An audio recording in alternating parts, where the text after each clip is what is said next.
Hey,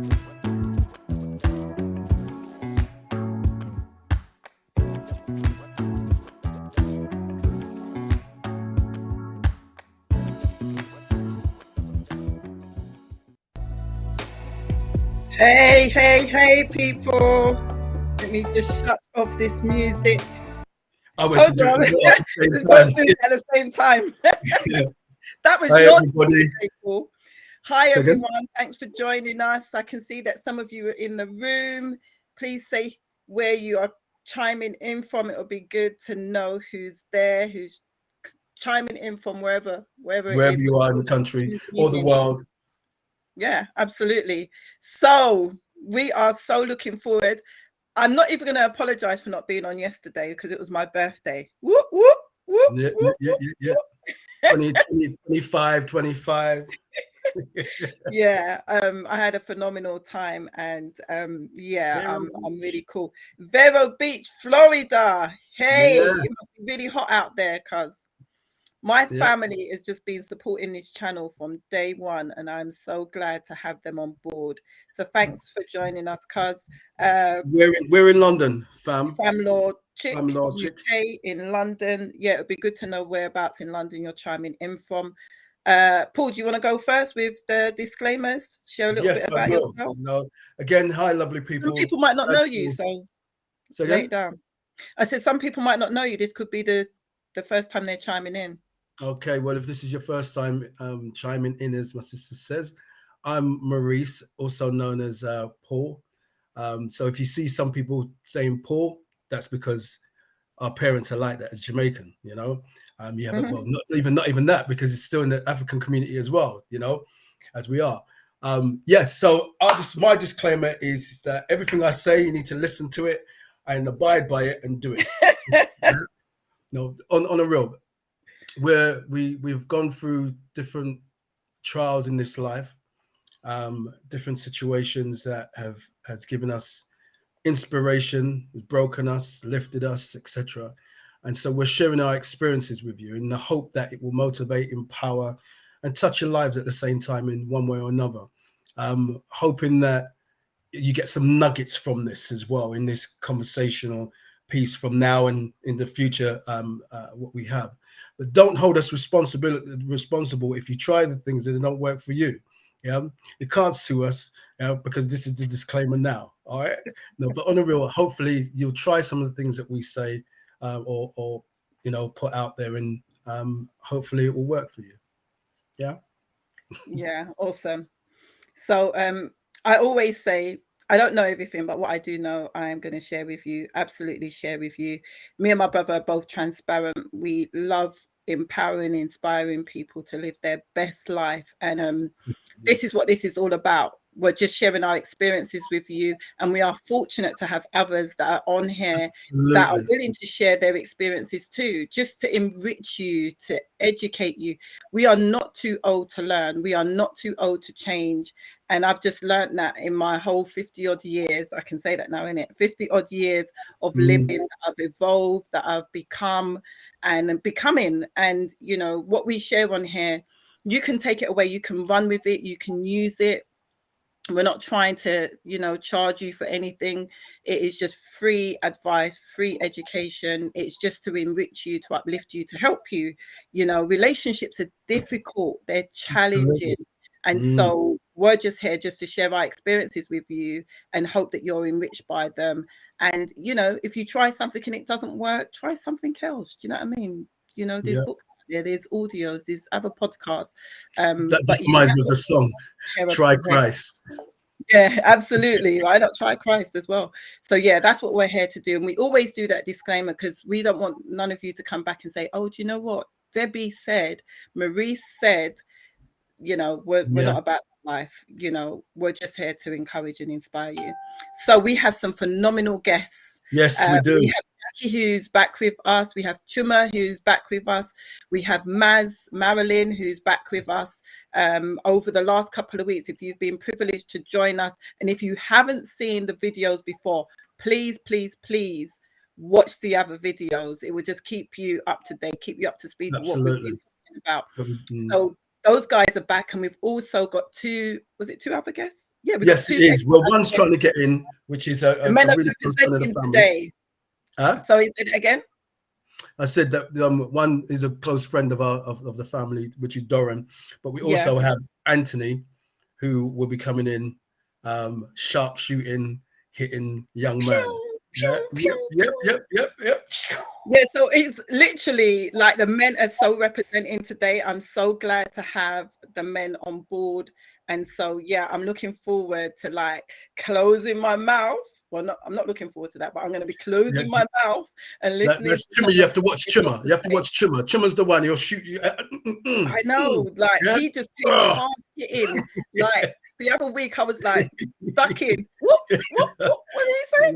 Yeah, he was on proper on fire. So yeah, we are going to introduce them shortly. So just to recap, the whole title of this is What a Man Wants in a Wife, and are you wifey material? And the reason why we did it as a trilogy was because it's such an in-depth topic to speak about on just one podcast, and so we've been breaking it down over the last 3 weeks, and tonight is the finale. So like, get your popcorn in it, get your popcorn, get your glass of wine, get your tea, get your snacks, because we are definitely going to be going over the hour today. I know that for certain. And please comment, please, in the chat. Make sure you comment in the chat. Also, what I wanted to say is that you can put topics in there for us to cover if you like us to cover them, and we'll look at them and discuss them between ourselves as well, in the hope that we will present a good show for you, if you want to call it a show.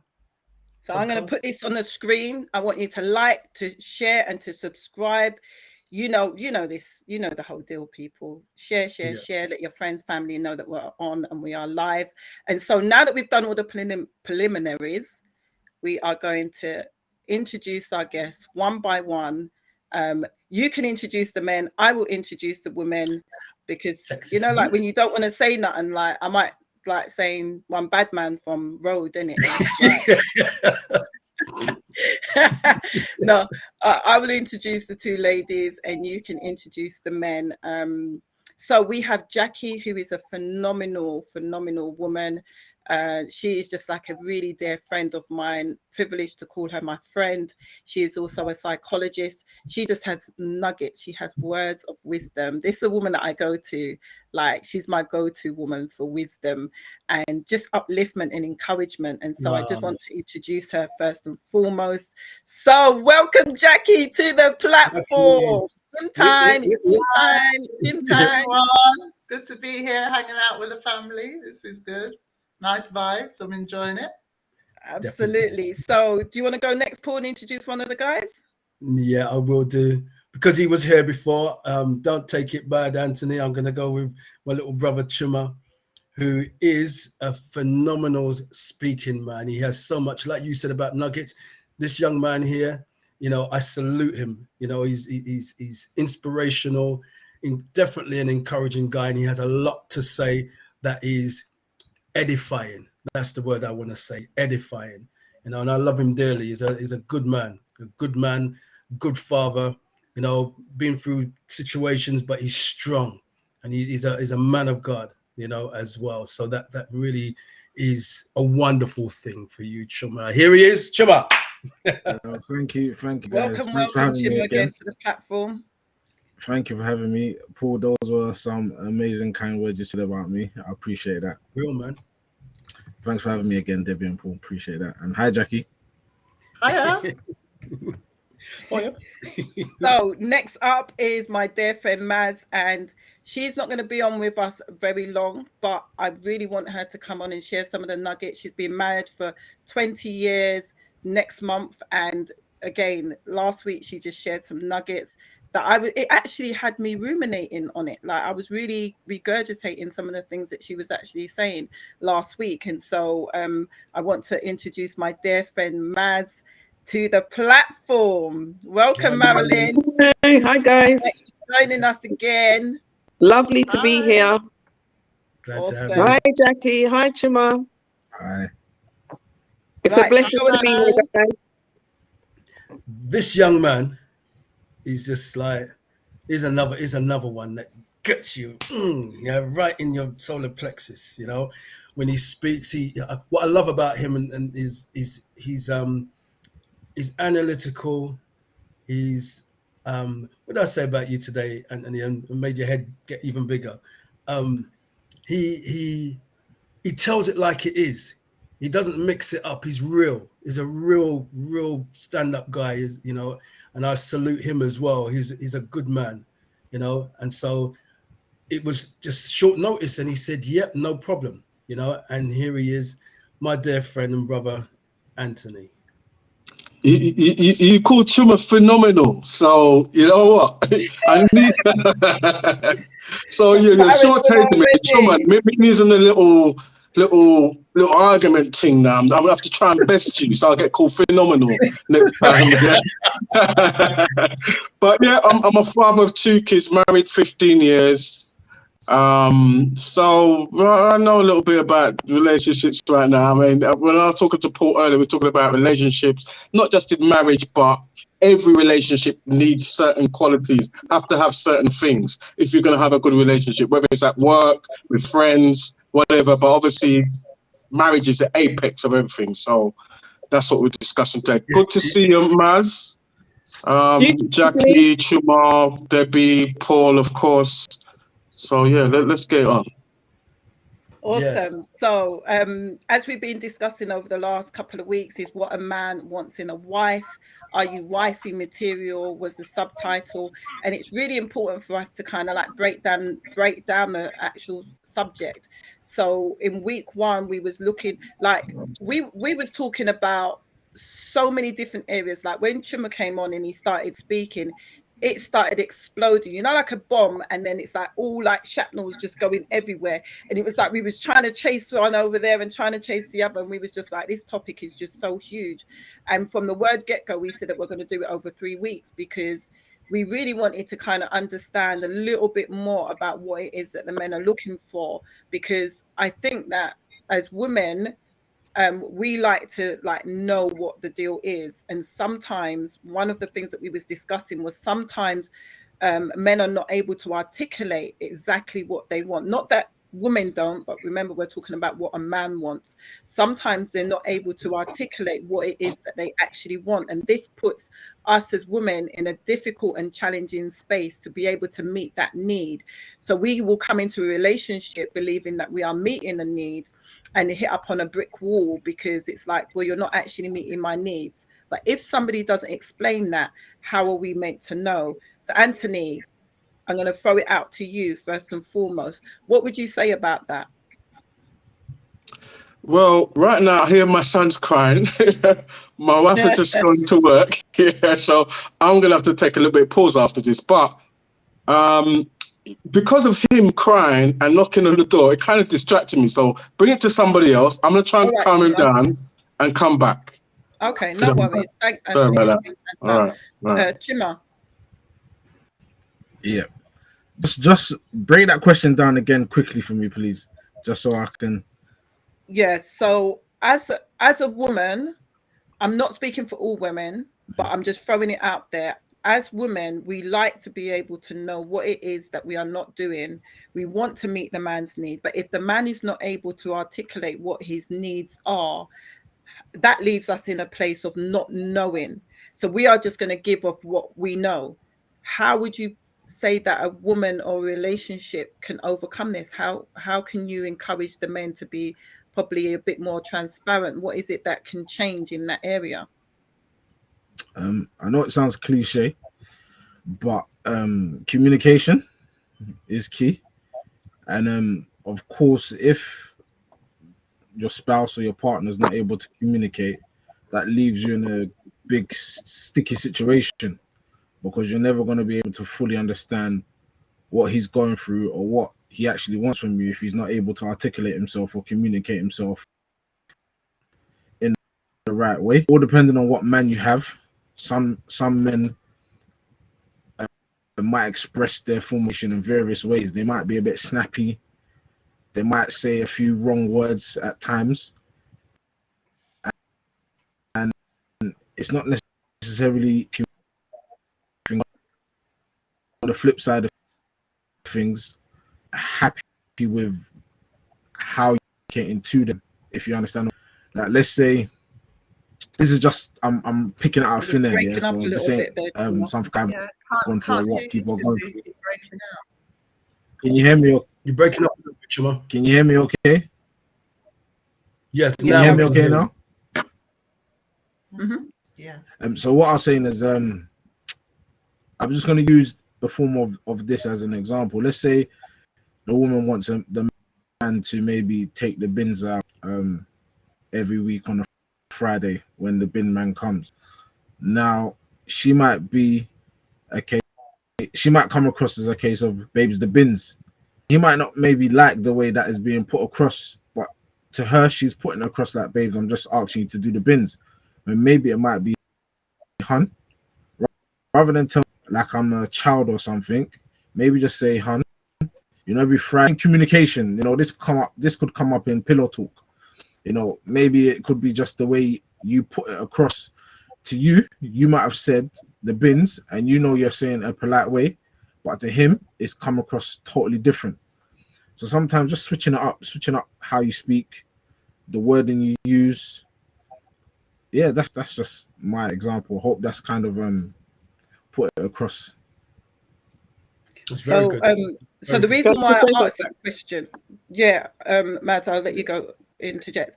The reason why I asked that question is because a lot of women that I speak to, like the first thing that you said was communication. Women tend to want to communicate a whole lot more than what men want to. And this is why I'm saying that it is a challenge for most women to communicate with men on that kind of level without them feeling like it's too much, it's too deep, it's too challenging.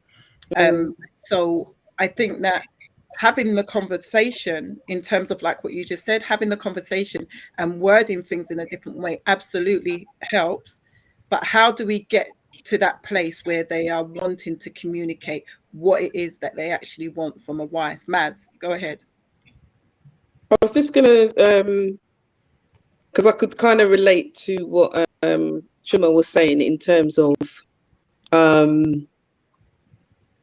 saying it like in a different way. Because I've been in scenarios where I've said something and I've thought I've not said it in a way where it's offensive, but there's sometimes, I think sometimes you may say something that is not offensive, but obviously it comes across as offensive. So it's trying to find a balance on how that person's going to receive it in a different way. And sometimes that can be very, very difficult. I was going to say that 2 or 3, 4 times, and it'll be like, okay. How many more times can I say? How many more different ways can I say this? See, I think that some men. One minute, Anthony. Go ahead, Paul. Some men. Again, we talk a lot about trauma as well. Yeah. So for some men, they've grown up a particular way, and sometimes, it might be a mother, or let's say from a perspective, a mother that always shouts at their child and speaks in a negative way, and that's his translation. So something that comes out for him, it sounds exactly like his mum, And so at a young age, you're not able to say to your mum, who are you talking to? Don't talk to me like, well, nowadays these children are doing it, but that's a whole different subject, But you're not, normally, you don't really talk back to your parents like that, So then when you're at an age where someone's trying to speak to you on the same, what you translate as negative behavior or communication, you respond accordingly. So a man will be like, who are you talking to? Don't talk to me like that. And he's offended by it. I was that child. So I'm saying it through experience, that even my wife said something to me the other day, and I asked her, why did you say it like that? Because you don't normally say it like that. And I said, I know you're not saying it to offend me, but your normal way of saying something is this. This was just something completely different. So for me, I think that there are men that have been traumatized by whatever man or female that has done that, or that even older, you're then with somebody who is a woman who is dominant over you and speak to you in a derogative way. So you as I think for me, I'm speaking from my experience, I have to learn to not take everything so personal. You know, so it's not always if I'm answering the same question as well, it's not always a negative. However, I do believe that when you're with somebody, a woman's with a man, she should get to know how he is. So you're able to translate that information effectively, and that he's not going to feel belittled, because that's what it is. No man and women, we don't want to be belittled. We're men, and so if you're talking to me like I'm nothing, then I'm going to respond accordingly, and I might play bat and ball with you, or I might go silent. There's lots of different things here that can happen. So I don't know if I answered. You know, I kind of went off on a little bit. Kind of went off on a tangent because I just said that. I know. No. I'm saying that's fine because it's still valid. What I'm saying is, how do we get to the place where we can communicate effectively to understand what a man wants? Because remember, the title is What a Man Wants in a Wifey. But if he cannot articulate what he wants in his wife, how is that woman meant to meet that need? Jack? No, Anthony wanted to sorry. Yeah. There's a couple of points. You brought me. I'm glad you explained the question again. But one of the things we're talking about, a man knowing what he wants. Sometimes you do not know what you want until you're in that relationship and you understand yourself better within that relationship. I couldn't say, I want my wife to be this. I want, there were certain things I could say, but in the relationship, I realized actually that I want from you. I only knew that within the relationship, not before. So sometimes you have to go in there and then you kind of realize what you like and what you don't like. In regards to what Marilyn was saying about communicating in a way that the other person accepts it in a way. Now, we've got this thing what we call emotional intelligence. It's part of, management. You get taught all of these different things. Emotional intelligence is one of them. And, sometimes you do something and someone says, well, where was your emotional intelligence? But it doesn't actually work. It's like, it's not a science, it's an art. So where Marilyn would do it, thinking very emotionally intelligent and say, okay, this is where I should do it. She does it that way, but that person, you don't know how they think, how they might take it. So no matter how you try, like Marilyn saying, sometimes no matter how you try, it comes across wrong to them. You cannot perceive how it's going to be taken. So it is a bit of a struggle sometimes, no matter how you do something. But in regards to sort of how men and women communicate, I would say that I'm a person that likes to communicate, yeah. And I'm not even talking about in my marriage, but I've had people that I work with that it's important that me and the people you work with have good communication. I'm the one that wants to communicate, but they always want to keep silent. They want to sort of brush certain things under the carpet. So it's not always a man that doesn't want to communicate. It's a woman. It really does depend on the individual. I suppose maybe generally women are more communicative, generally. But I think this issue that we all face. Bad communication, lack of communication, trying to understand that person. And all you can do when you communicate a certain way they don't accept it, you try and just let them know where you were coming from with it. But like I say, I think a lot of us men, and I suppose a lot of women, don't really know what you want until you've been in at least been in one strong relationship before. I've never had a long relationship like I've had with my wife, where I can now see things that I think, nah, I really don't like that. I wouldn't have perceived that in advance. So a lot of it is going to be learning what you like, what you don't like within that relationship, and we've got to be prepared for that, I think. Awesome. So Jack, I'm going to go to you, and then Paul, I'm going to ask you if you can read out some of the comments because they're coming in quite thick and fast. Yep. Okay, just in listening to everyone, there was a lot that I think you all offered.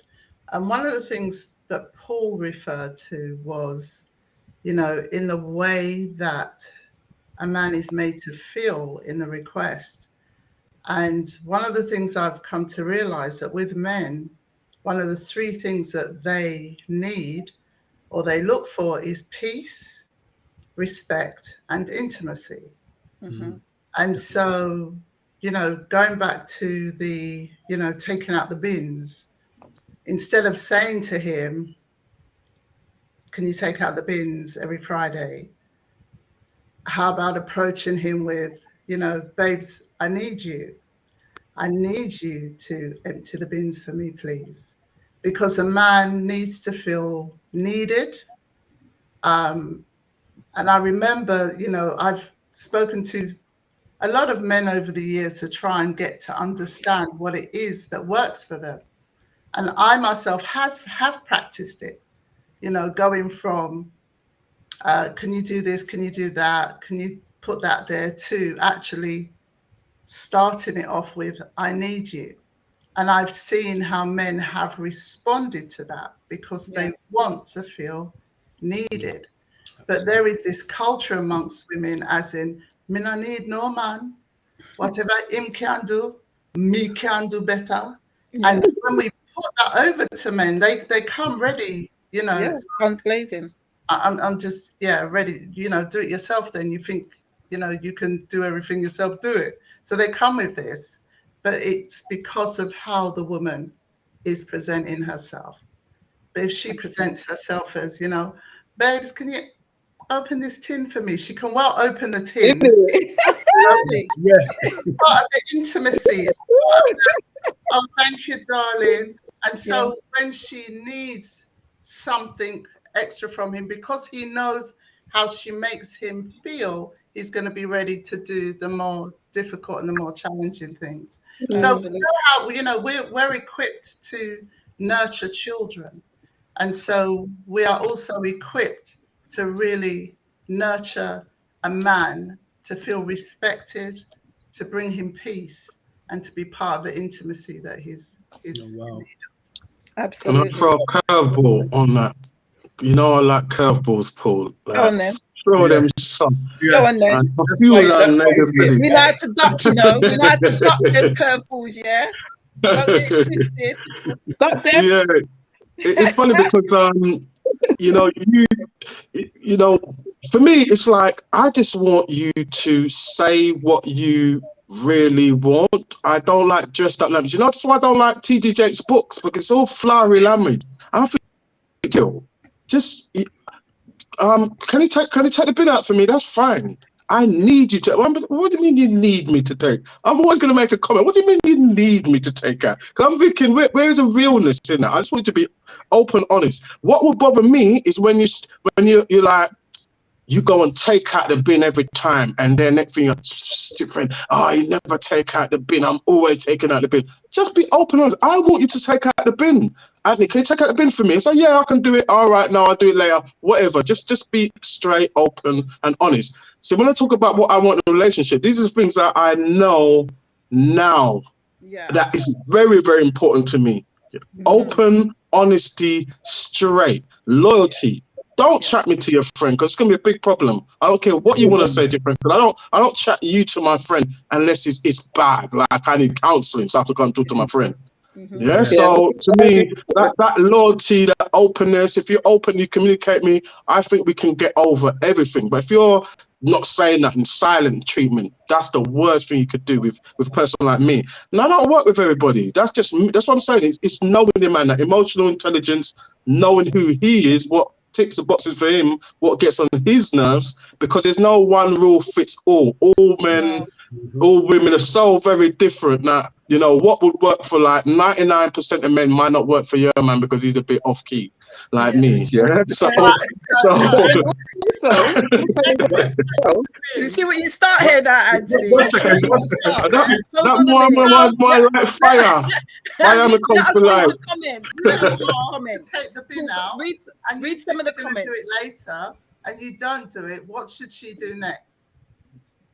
No, hold that thought. Read the comments, because they're scrolling through quite quickly. Right. Okay. I'll read some as well. Yeah, I'm gonna start back up. What happens if it repeatedly? Oh, is that where you're going? I was going right back there. Hang on. Oh no. Start from what happens. Okay. If what happened? Have to ask. Yeah. What happens? Question if that Jackie's asking as well. Have to ask when you have already said, which is what you said, Jackie. This is Fam Law Chick UK. Sometimes guys don't like it when you ask again, when they forget, etc. Doran says, when did putting the trash out become an issue? It's not. We're just using that as an example, Doran. We have Famlo again at Doran. I thought it was just. Sorry, Paul. Can I just interject? In some households, that's a big issue, though. It is a big issue in some. It is a big issue because some women are saying, every single week I have to tell you. See, right there is the wrong way how you put it across, and I agree with Jackie with that. Every week is not a child. He's not a child. You can't scold him he should remember every week. Like me, I have a note in my head, but I said to my wife one. Don't beat me. I remember I said to my wife one day, I said, you know, I don't have to always take the bin out. You know that, don't you? I was being honest. And I don't have to. Who says that this is what I need to do? I don't have to always cook. A woman don't always have to cook. A woman don't have to always wash my clothes. You see what I mean? But it's an unspoken agreement, isn't it? Like an unspoken thing. I said it, and then she was taking. My wife takes out the bin sometimes. Yeah, absolutely. I always have a mental note that the bin man's coming. And I go and I take the bins and pull them out, unless I'm not here. I'm traveling, and my wife will do it. Yeah, and the reason why she mustn't get vexed if you don't take it out. I don't take it out. Leave it there, let it pile up, spill out on the floor. Spill out on the floor and then get vexed. You know what I mean? Kick over bins. It's out on the floor and you didn't take it out. It's out on the floor. Come on, ladies. You know what I mean? But let me finish this. Those guys don't like when you ask again. Doran says, when did Travel Buffett said this all goes back to episode 2. I think when we were talking about the baggage that you bring into a relationship, Doran says, yes, we have to get to know ourselves before entering any relationship. Doran again says, well, they need to get themselves into parliament. I mean, personally, I think that we're always getting to learn. Until the day you die, you're still learning about yourself. You can't expect to know yourself fully before you get in a relationship, especially when in a relationship, you get to realize, actually, this is a big issue that I have. And my wife has highlighted that, so let's go back to the question. Sorry, Anthony, what Jackie asked and family law chick. What happens if you repeatedly have to ask? So what happens if a woman has to repeatedly ask to take the bin out and you've already said it? Nathan! Let me answer that because I don't repeatedly keep on asking. When I see that you're not doing it, I just do it because I ain't got no time to keep on asking the same thing, especially when it's something trivial like that. Do you know what I mean? I got 2 hands, I got 2 feet, I got eyes. I can see that it needs to be taken out. You just chip in. There's times when Gary doesn't always take the bin out, or he might take out the dustbin but don't take out the recycle. I don't give him a hard time about that. I don't think, oh, why do you take out the bin and don't take out the recycle? Maybe you didn't have enough time to do both, but you did one. So it's down to you as the individual whether you want to have that conversation repeatedly and allow that to vex you. I just think that there's bigger fish to fry. That's not something that is constant for me. Who else is with me? Don't leave me hanging. I would say. I would agree with you on that. I mean, I do think that conversation needs. If it becomes a problem, obviously it's not a problem for you, Debbie, because you will take it out, and probably Gary doesn't do it all the time. Never, ever doing it. But sometimes, like you say, sometimes you can think, you know what? I know you don't do this all the time, and it gets on my nerves that you don't do this. And I will mention it. Why actually you don't do so. Make a little joke and laugh about it. And it kind of, it's like the I don't know, the animosity or whatever it is kind of goes away when you've had that little communication about it and you had that little laugh about it. But at the end of the day, rather than having that big argument over something that is really kind of trivial in the long run, it's better you just kind of, all right, I will do it. You keep coming, going, you don't wash the bath out, I'll wash it out. And I won't even mention it because it's not even worth an argument. Yeah. So sometimes, I would agree with that. Are we all in agreement? Yeah. I'm gonna throw a curveball. Yeah. Go on then. If it gets to a point where Debs, if most women have your attitude, or if he doesn't do it, I'm just gonna do it myself. Yeah. Then, before you know it, you're doing everything. Because let's say he now sees, all right, well, she's taking the bins out. She's washing the bath, she's hoovering, she's cooking, she's cleaning. Well, I just kick back and put my feet up. And then it becomes, this guy's lazy or he's taking advantage of me. But But before it isn't it? gets to that stage, you have those conversations, because I Mm. think that if this person, like Anthony said, every so often don't do it and you step in, yeah, that's nothing. But when you see that somebody is like negating their responsibilities or seem to be negating their responsibility, because remember, some of these things are unspoken agreements.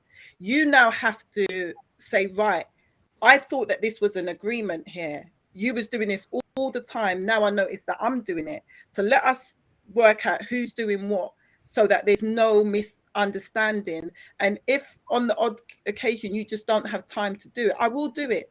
But oftentimes these are unspoken agreements that we just, in a relationship, and the person might just put on the wash, the woman might just do the cooking and everything, and the one day she don't cook the food, the man wants to, rail up. No, do you know what I mean? It becomes an unspoken thing, and that's when you need to just say, right, we need to sort this out. But there shouldn't be conflict in that area, because sometimes I put on the wash, sometimes Gary puts on the wash. Like, he will be, most Saturdays he will go and put on the wash. He will do the bins on a Thursday. I don't have to say to him to do that.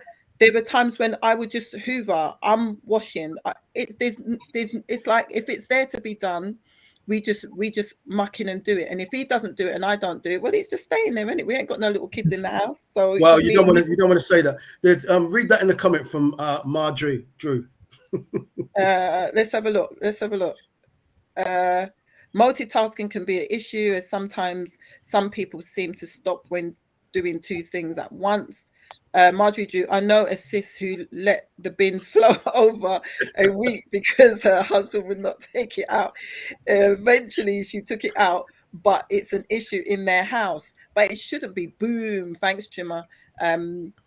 Yeah, I don't think it should be an issue, and I think it's quite petty when that thing spills over. But that tells me that there's other issues that are going on there, and it's not really about the bin, personally. And that's where I say, because it's clearly a need that she has. She needs him to take out the bin. And I think in an intimate relationship such as marriage, it's all about serving each other. It's all about meeting each other's needs, from whatever end to, the bedroom. It's about meeting each other's needs. And so if the wife knows that she's meeting her husband's needs, to be able to articulate to him, babes, I need you to take the bins out tonight because the bin men are coming in the morning. Why would that be an issue if that's how it's communicated? So unless there are some underlying issues, if there is, that needs to be sorted out. Can I just throw something in there as well? Yeah, go ahead. We said in the beginning about communication, and we said, like, in a relationship, and let's say, some of you been married 20 years, 15 years, etc.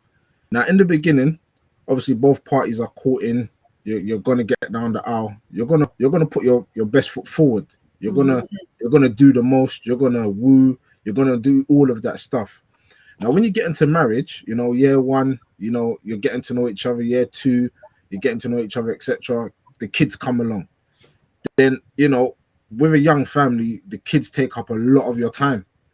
And the husband or the wife, because of the kids are taking up the time, could feel like there's neglect there. So when you're telling me those bins, I'm like, you're telling me those bins, but you ain't shown me any affection in how many nights gone past, or you haven't been touchy-feely in how long, you ain't whispered any sweet nothings in how long. And those are the real nuts and crux that Right. we need to get into, because there is affecting marriages in But so that's what I many. was saying, Chima, when I said there's other issues. Yeah. When a small issue like the bin becomes a big issue, then there are other issues that are going on. And what you're speaking about are the bigger issues that are going on underline, why the man now is just like, I ain't taking out the bin. I ain't doing it. Do you know what I mean? But what this is what goes back to you not voicing. This is what I was saying in the beginning. You not voicing what the challenges are, what needs she's not actually meeting. This is like you're not communicating that. If you're communicating that and a woman is negating that, then that's something different. But if you're not communicating it, but you start manifesting the behavior like, I ain't doing that, I don't see why I should say this or I should do that, then that's wrong, because that woman won't know what is going on. And it's important for, if there is those things where that man, because oftentimes when women have children, like, men typically become jealous of that child, that relationship that is going on there, and they feel like neglected. All she's doing is paying, even though logically they know that the child is going to need the mum. Yeah, the man now feels that the mother wants the child more than they want the man, which isn't actually true. She's just meeting a need. Now, if that, and this is something that is unspoken, a lot of men don't voice that. This is when a lot of men, not a lot, let me just say, this is when some men have affairs because their wife is showing attention to the child and the man feels as though he's not getting any attention, and outside attentions are being shown to them.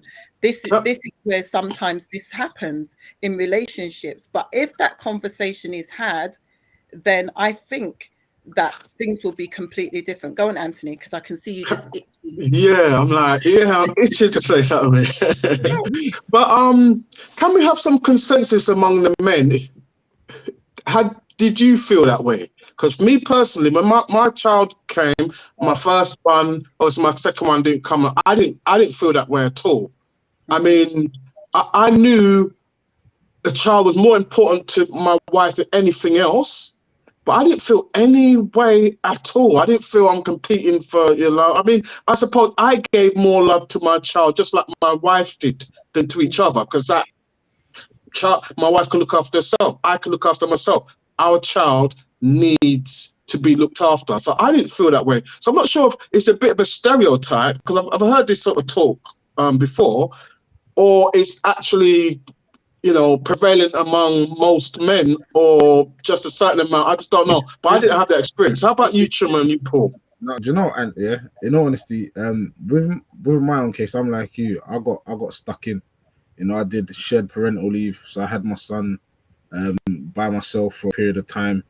I was off, and I saw the hard work, how much it took. So I understood that. Oh wow, I can see why. If I get home from work, there's no food, because I see how much energy the child is taking from you, or you're doing this, you're doing that, and you don't get a breather to yourself. And it made me value what the woman goes through during that period. It made me understand that, do you know what? Big kudos to you. Like, do you know what? Take a breather. I've got this. Like, go do your nails, get out of the house, do what you need to do, because I fully understood, and I got to understand how that whole maternity leave works and the breastfeed and everything. And I think for a lot of men, maybe go through what Debs was speaking about, it's maybe because they're not that well in tuned to the process of looking after that child and what their wife is going through. So the neglect feels, or they feel like, oh, you're giving all this love to the child. But how's about when you get married, it's about you loving and dying to and giving everything to that other person. So when you start feeling like that, you need to then say to yourself, am I serving my wife? Am I saying, all right, take a breather, let me look after the child, or let me massage you, let me cook food, or all those other things, and then maybe make you feel not neglected because you're serving, you know? And if you're serving,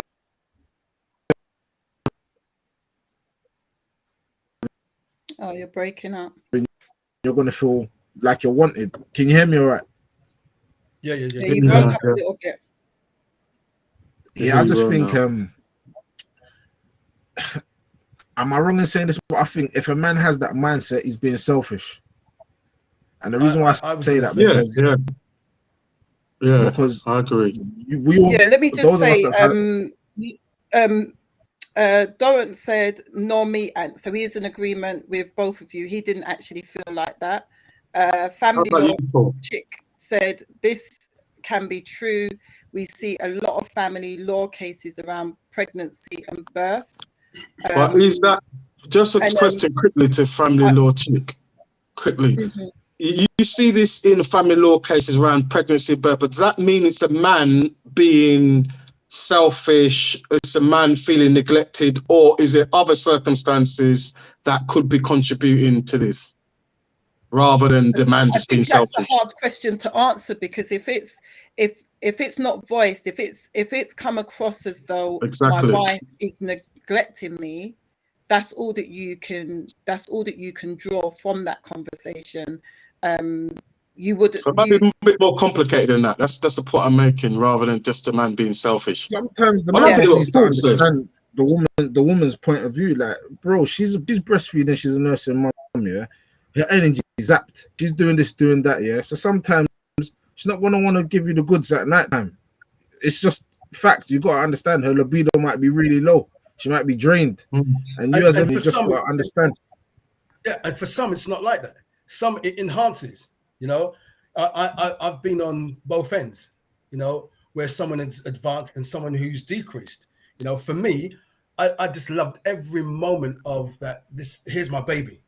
You know, see, intimacy isn't just about the penetrative measure of it, but even if she wasn't having sex, you're laying down and you're rubbing the belly, you're talking to the baby, intimate. I can't see how I could be jealous if here's my baby breastfeeding. Remember, it's my child breastfeeding, you know, and she's flaked out.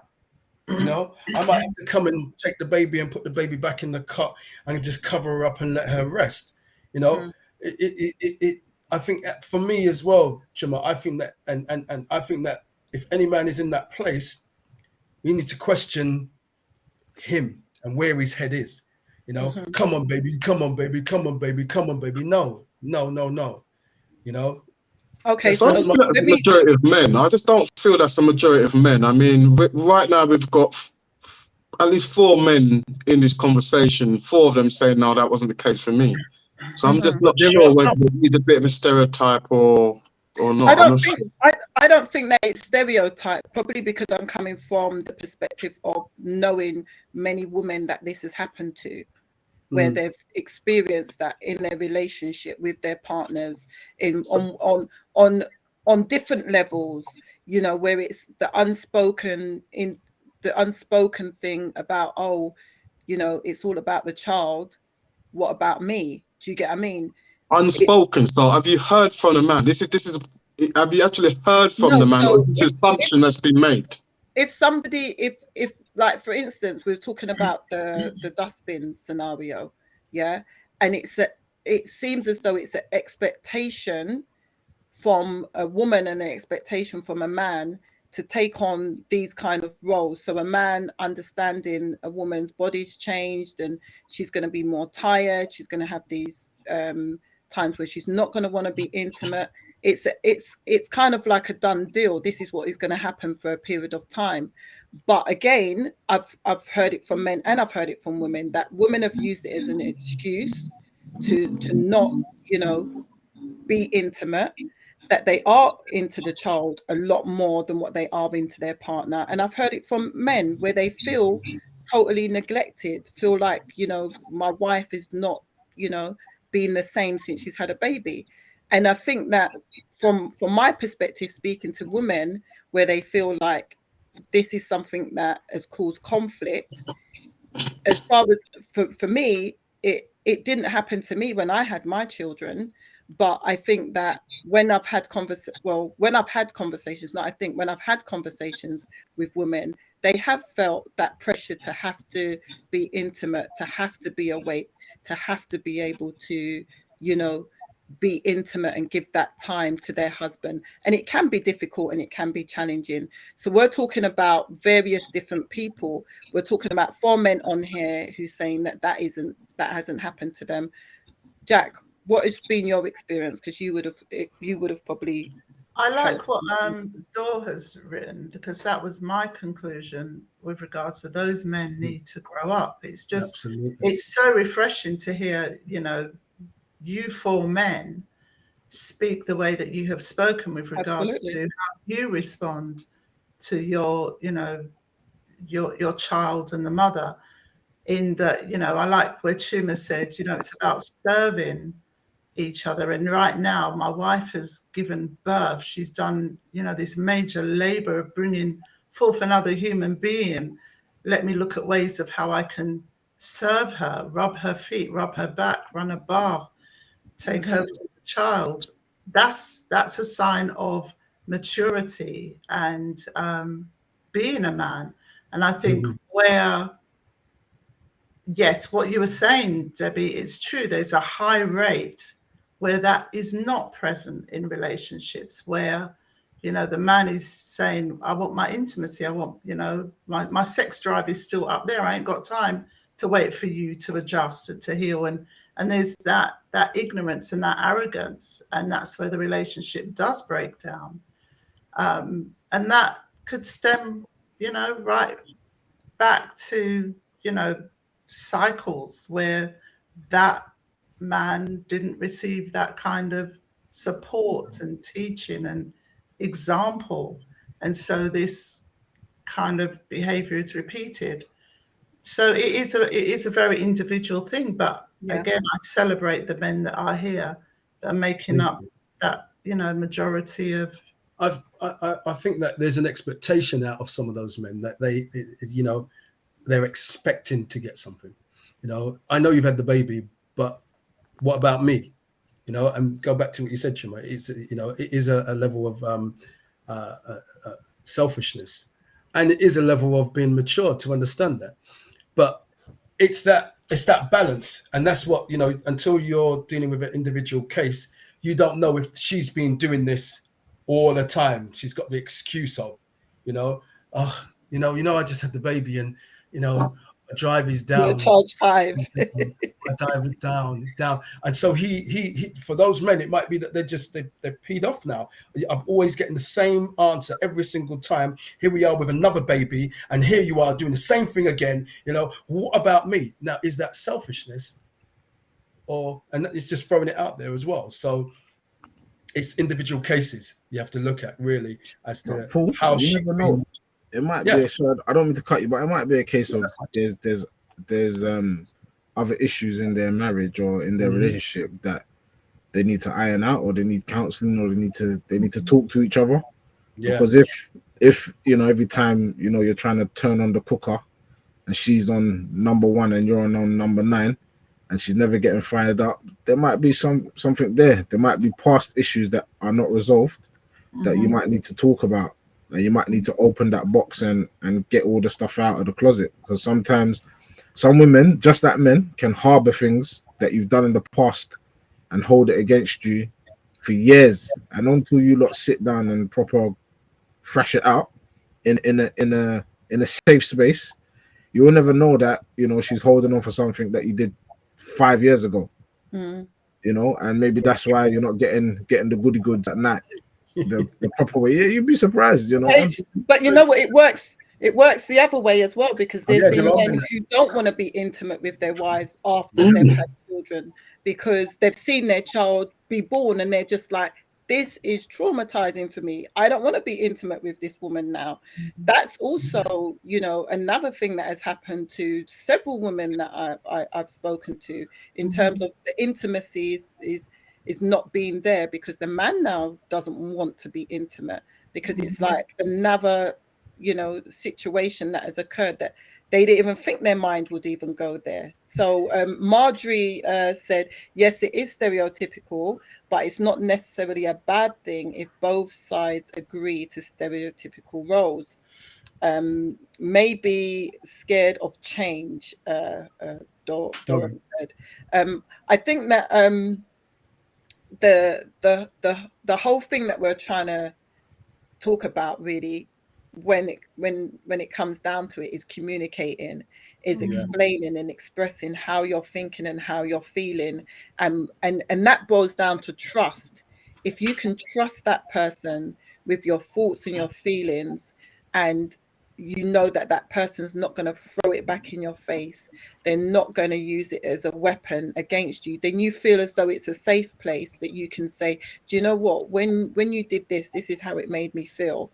And sometimes when you least expect it, because you can have situations where you're in an argument, and one of the things that I pray is that I don't use my words to tear down, but always to build up.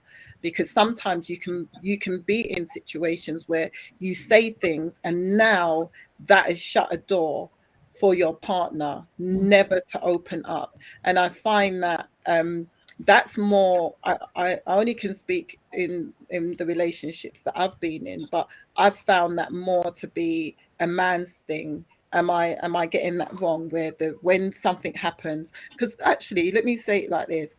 Actually, I've got friends where their partners, their male friends, have said certain things, their partners have said certain things, and they will say, never again am I going to open up.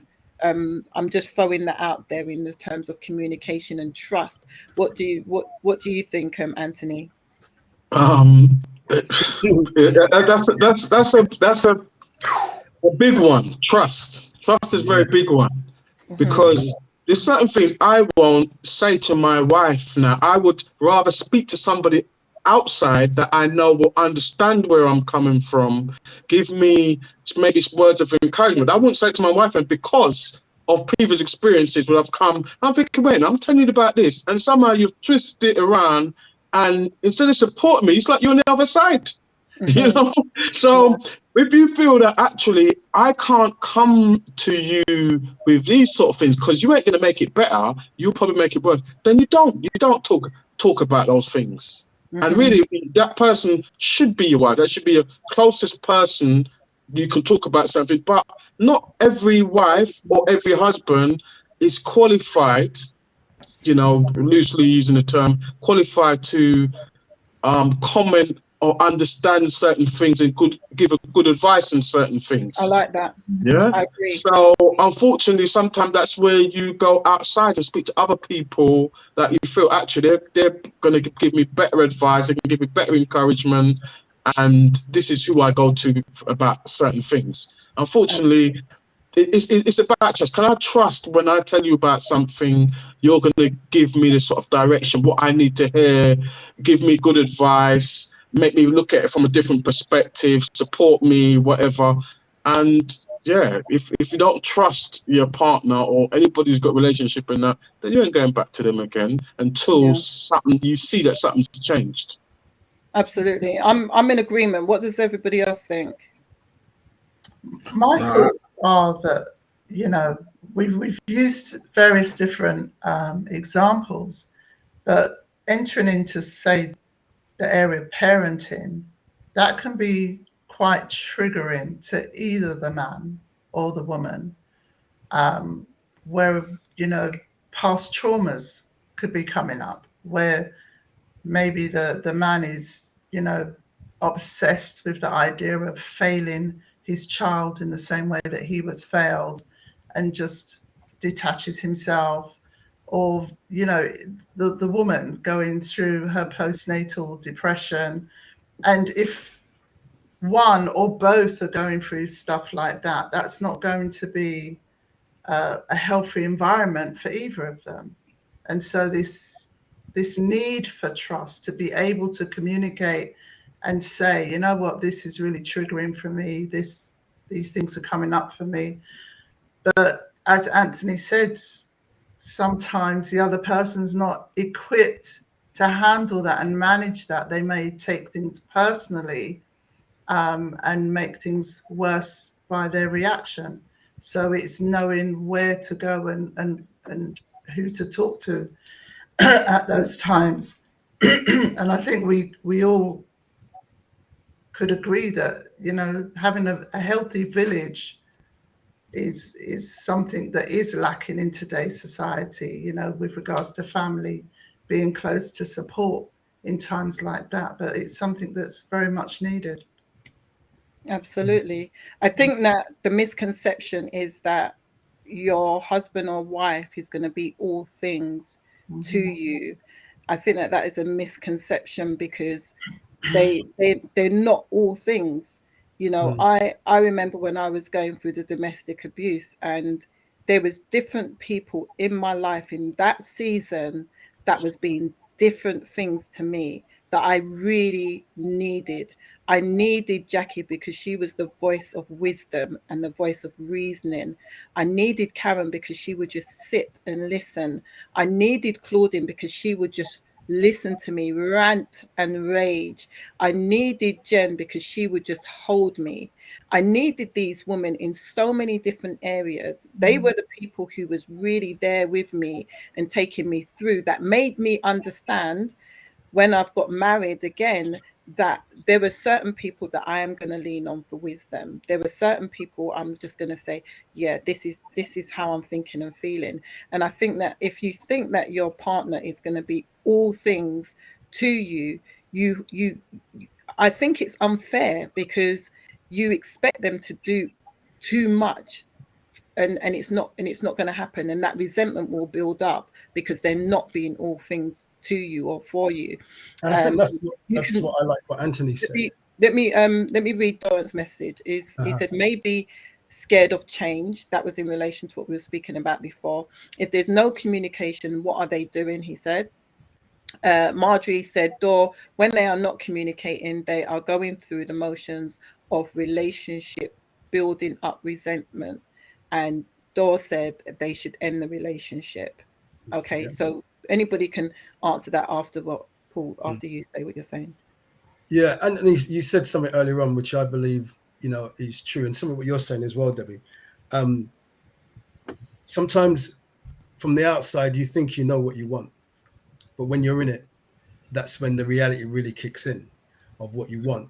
And the reason why I said that, going to what you're saying, Debbie, is that, see, my chain of thought is going off, is when you're talking about the domestic violence, about the support network that you had. Now, there was a point I was going to make, you said something and it's gone.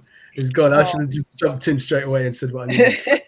I'm trying to find my way and navigate myself back to what to say. Get yourself all entangled and twisted. Yeah, it was like, hang on, but my head is going 100 miles an hour at the same time, and my mouth, I'm not going to say it all. But I would, no, I'm going to stop. If it comes back, I'll say it. Yeah. Yeah. So, who wanted to respond to what I was saying in terms of your partner not being all things to you? That's it. Thank you. See, you triggered me. I think, like, we're very similar, Debbie. I'm very analytical, and I like to solve problems. Men are problem solvers. That's what we want to do. I'm a problem solver. I'm not a man. You said earlier, Jackie, we want to feel that we're needed, but what I learned through this all is that I'm not that person's counselor, that woman's counselor, and she's not mine. And that's what I used to try to do, because you might be thinking a particular way, and you might have certain experiences in that field, or just who you are. You're trying to solve something that isn't your job to do as such. It took me years to understand that I'm not that. It's all right to express myself, but it's all right for someone to have a different perspective on the matter. That was what my problem was, is that what I'm saying is right from my perspective. And it might even be right from the books, but they're looking at it from a totally different standpoint. And I can't make someone see it. You can't be all things to someone, at all. And so I'm in agreement with that, Debbie. That's what I wanted to say, because it speaks volume to me, because I was once that person. Counselor, doctor, teacher, husband. I want to be everything, and I'm not. Can I ask a question to you men? When you do talk to your women, and say you're talking about an issue at work or problem with finances or whatever, are you talking to them with an expectation for them to give you advice? Or are you just needing them to just listen to Can you? I answer that? Can I answer that? I mean, we're talking about being all things. I mean, me personally, I don't expect all things from my wife, naturally. We can't talk about Arsenal. my favourite subject. So I'm not coming to you about Arsenal. Yeah, but I think one of the most important, we can talk about communication, how important that communication is. For me, that's a very important part of a relationship. I can communicate with you and you can respond. Now it is like counseling sometimes. Sometimes it might be actually another perspective, a suggestion. If you're a wise woman, you give a little bit of advice or whatever. But that's what I would definitely want from my wife, is that I have that communication. I can tell you what I'm going through, and you're going to do something, say something that's reassuring, maybe give me a bit of advice, or maybe just listen in a way that at the end of the day, I ain't gonna feel judged or like you're switching on the other side or whatever. To me, that's very important. That's one of the things I would 100% want. I know I don't get that, and I feel that I will never get that, and I adjust around it and say, okay, these are what you can give me. I know I get that from you now, and maybe that's one of the things I would have wanted. Like I said, we don't know until we're in the relationship of what you really like and what you really want. And if I were to look back from outside before I came into a relationship, then maybe that's one of the things I said, oh God, I want a woman that I can communicate with. I've got women friends out there that I know I can talk about these certain things, and I'm going to get what I need, like maybe some good boom. Have you thought about it this way? And that's good for me. They're my friends. There's no chance of them being anything other. So not even in cross my mind before you look think like that. Because I know some of these conversations. Oh, you can't be talking to women because you're gonna interrupt. This sort of stuff. But that is probably one of the things. I think that's probably one of the things that I would have wanted, or I would want for my wife. Full stop. But I know I ain't gonna get that, like I said. And what I get some other very good things that maybe women that I could communicate with wouldn't give me. So I ain't complaining. But that's maturity, though, because what you've actually realized is that my wife isn't this kind of individual, and I'm not going to try to twist her arm to make her that individual. I'm not going to make her feel less than. I'm not going to make her feel as though she's not valid. I'm just accepting this is how it is, and I will source that information elsewhere. That's just maturity, because oftentimes what you find is that when you don't have that need being met, you then make that person feel like they're worthless, that they're not bringing anything to the table, when in actual fact they are bringing a lot to the table. It's just that area that they might not be able to bring to the table, and that's fine. And it's finding, like, for instance, we spoke about it the other week. I love flowers. My husband knows I love flowers. Does he buy it for me every week? No, he doesn't. So what does Debbie do? Debbie goes and buys herself some flowers. Do you get what I mean? And then I've got friends who know that I like flowers, and they will buy flowers for me. And I don't make it become an issue where I'm like, oh, you don't buy me flowers. You don't buy me flowers. I don't make it become an issue. And it's understanding what that person is able to give in that relationship, and accept that, and not try to twist their arm for them to give you something that they're not able to give. Not everybody's that capacity to give you everything. If I could twist the arm and get what I want, I'd do it, but I know it ain't gonna work.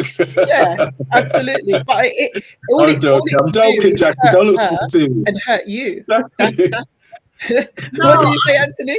I've got a curveball, because Go ahead. I'm hearing you all, and so many curveballs today. Just dodging. I know. I'm hearing you all, and I'm thinking, when I'm married, I don't want my husband to become emotionally entangled with another woman by sharing things that he feels he can't share with me. I would like him to be able to say to me, I would like him to be able to say to me, Jackie, the other day I was trying to share something with you, and afterwards I just felt like worse because of how you responded to it. And that was an important time for me. And I didn't feel that you met my needs there. And we need to work on that. I would like us to build and hear each other's But needs. What makes you say emotionally entangled? Why do you have to be emotionally entangled with another man or another woman in order to share that thing with them? Why is it emotionally entangled? Because you are, it's an intimacy of your emotions that you are sharing with that person. No. No, Jackie. See, right. I'm smashing that curveball over field. Wait, let Jackie land. This is interesting. Let her finish. Let Jackie finish. Say no. You have to bring something more. I'll give you. I'll give you. Because it's the psychology of the mind. There is an intertwining. There's an intimacy. There is a sharing. There is an exchange. There is an opening. There is an access. No. And that is being built. Doran says, "Now that's love." Jackie, you're right. No. Let me go. Before you tell Jackie she's right, yeah? You tell Jackie she's right, yeah? Let me put my big sideline in at this. Is my yeah? No, let me hear what Anthony's saying, because he was talking about his own personal situation. And exactly. I mean, all this emotional entanglement thing. This is why I said this is why I kind of made a comment about it, because I've heard this thing before. Oh, you don't talk, and I think this is our CLC doctrine. You know, I think that's probably why I've heard it from. Sorry.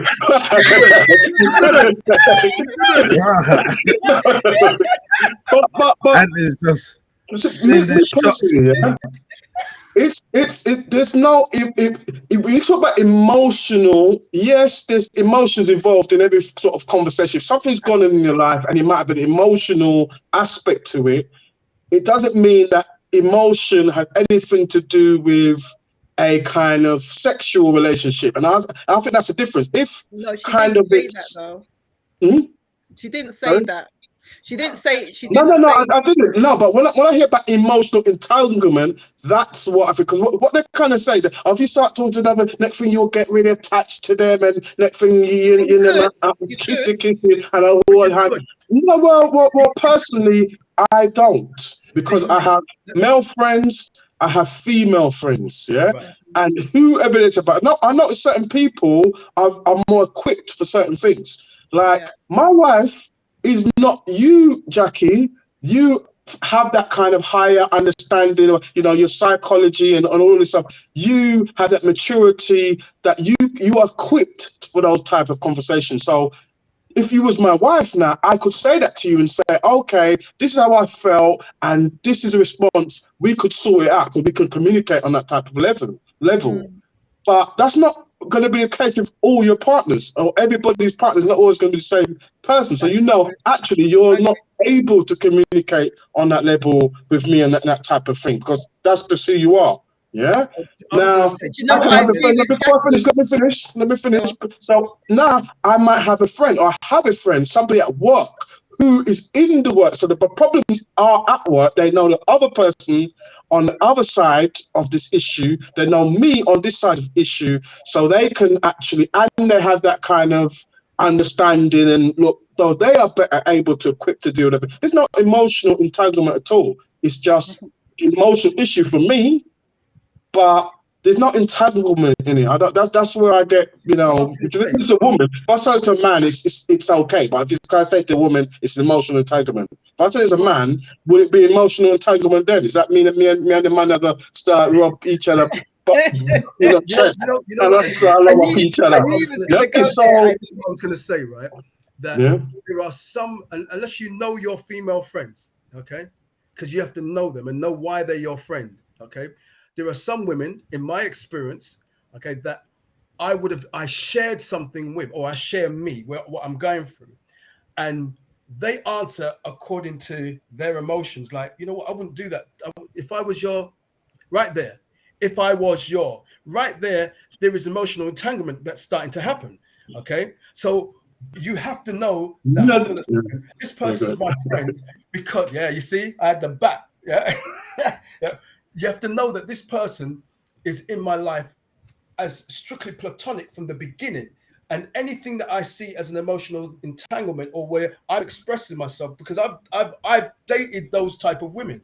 All of a sudden now I'm jumping ship because this person has understand me intellectually. This person has understood me emotionally, and I'm what she's looking for. So all of a sudden I'm jumping ship, but it was wrong for me to jump ship, because what did I jump for? Because this person understood me, because they were meeting a need in me. No. So I dropped those type of women in my life, that I don't have those people around me anymore. So it is about being careful who you talk to and why they are in your life.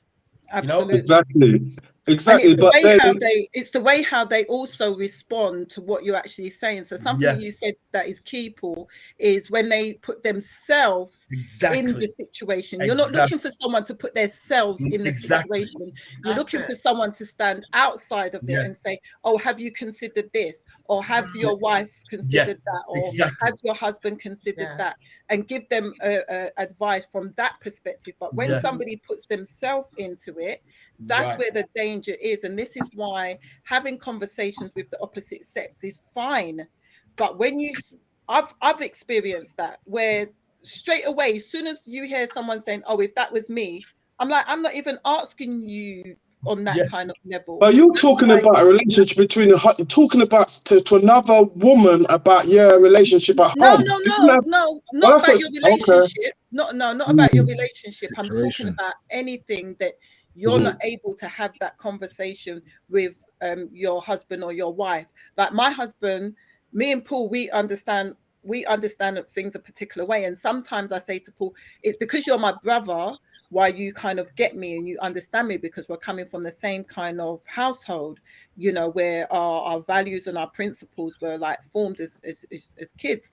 But then there's sometimes where he will say to me, no, Debbie, this is X, Y, and Z, and we're in conflict. But he's telling me as a man, he ain't even telling me as my brother. He's just telling me as a man, this is the deal. And sometimes it's like, for me personally, it's good having that, because I know that he's going to come and tell me. I don't go and talk to other men about my relationship with my husband. I go and speak to my brother, because my brother is a good sounding board for me. I will have rants with my girlfriends, but I also have like solid conversations with friends who are able to say, nah, Debs, do you know what I mean? When you said that could have wounded, that could have hurt, that could have did X, Y, and Z. And I can take that on my chin. And it's having those people that are around you who are going to be able to help you and to support you in the way that you ought to go, rather than putting themselves in their emotional conversation. And I think that's the only danger of having men and women of the opposite sex that you're having conversations with. Not that you can't, do you know what I mean? Not that you can't do that, but that's the dangers. And it's being discerning on, you know, looking at what they're saying and how, you know, you're agreeing with that person. And I think that's why I said what you said, Anthony, is very valid, and what Jackie said is very valid. Let me just read this comment, and then someone wanted to go next. Family Law Chick said, what would you say? Is it okay to discuss someone else if your spouse would not agree, as it's private? Let me read that again. Would you say it's okay to discuss with someone else if your spouse would not agree, as it's private? I'm not 100% sure. Does anybody ever watch? So what you're saying is that it refers to what Anthony was saying earlier, that he wants loyalty. He doesn't want his business being chatted to girlfriends. Yeah. So, but I think I also hear family law chick, as in, if there is an issue within the relationship, right, and maybe one of them wants to go and say sort of mediation or counsel, and the other partner says no, it's private. I agree with it. So you have to be honoring each other. You have to be communicating with each other. But at the same time, you might be in an abusive situation where, one person is being quite manipulative, narcissistic with you, and it's destroying you. And so you do need to talk to someone in order to, have a little check-in. So it just really depends upon the details of that. That's what. But do you know what? Let me just add to that, Jack, because I think that that's a really valid point. Because I deal with women who's experienced domestic violence, and oftentimes it's because of that conversation that they've had with their partner that they do not check in with anyone else, because their relationship is private. Our relationship is our relationship. I don't want you talking to your friends. I don't want you talking to your family. I don't want you talking to your colleagues about our relationship. And hence, some of these women have been in abusive relationships for so many years and not even know that they're in abusive relationships, because they haven't had a good sounding board. Their lives and their situations become so normalized. What that person does in that relationship is what that person does, and they had no clue that this is what the situation is. Let me give you for instance, a lady came onto one of my sessions one day. I wasn't even talking about, it wasn't about domestic violence, but we went off into, I shared a little bit about my testimony, and I shared about some of the things that happened to me that were abusive, but could possibly be seen as though it wasn't abusive. And I got a message from this woman to say to me, I've experienced this for so long in my marriage. I didn't even know that this was abuse. I had no idea. But the thing is, what she said, which was key, was that she said, I felt like every time we was in conflict, I felt like this isn't right. But because we had this agreement that we don't talk our business, I never shared it with anyone. I had, from that particular session that I did, I had quite a few people that contacted me in relation to that, but that one really stood out to me, because she said that her conversation was, we don't share our business with people. And I get it, I really get it, but I think that there is that danger. There's a caveat. There's definitely a caveat. That's what I said earlier. Even me, yeah, as I don't, if I'm going through it so bad, yeah, I feel I need counselling, and that's when I'll speak to one about, look, this is what I'm going through. Yeah, right. So there's definitely a caveat, but it's when you as a wife or a husband are just chatting your business willy-nilly without even talking to your husband, and even your friends are saying, what are you on about? Like, even they're criticizing because what you're saying is nonsense. So that's what I'm talking about. It's like a little willy-nilly stuff. You don't really talk to your husband about it. It's not even fair what you're saying. And it's like you're painting a very bad picture of somebody who's been good, because that's just what you do. So that's an issue. But when we're talking about actually, there's a real big burden on that relationship, like abuse. You have to, because counselling, you need counselling.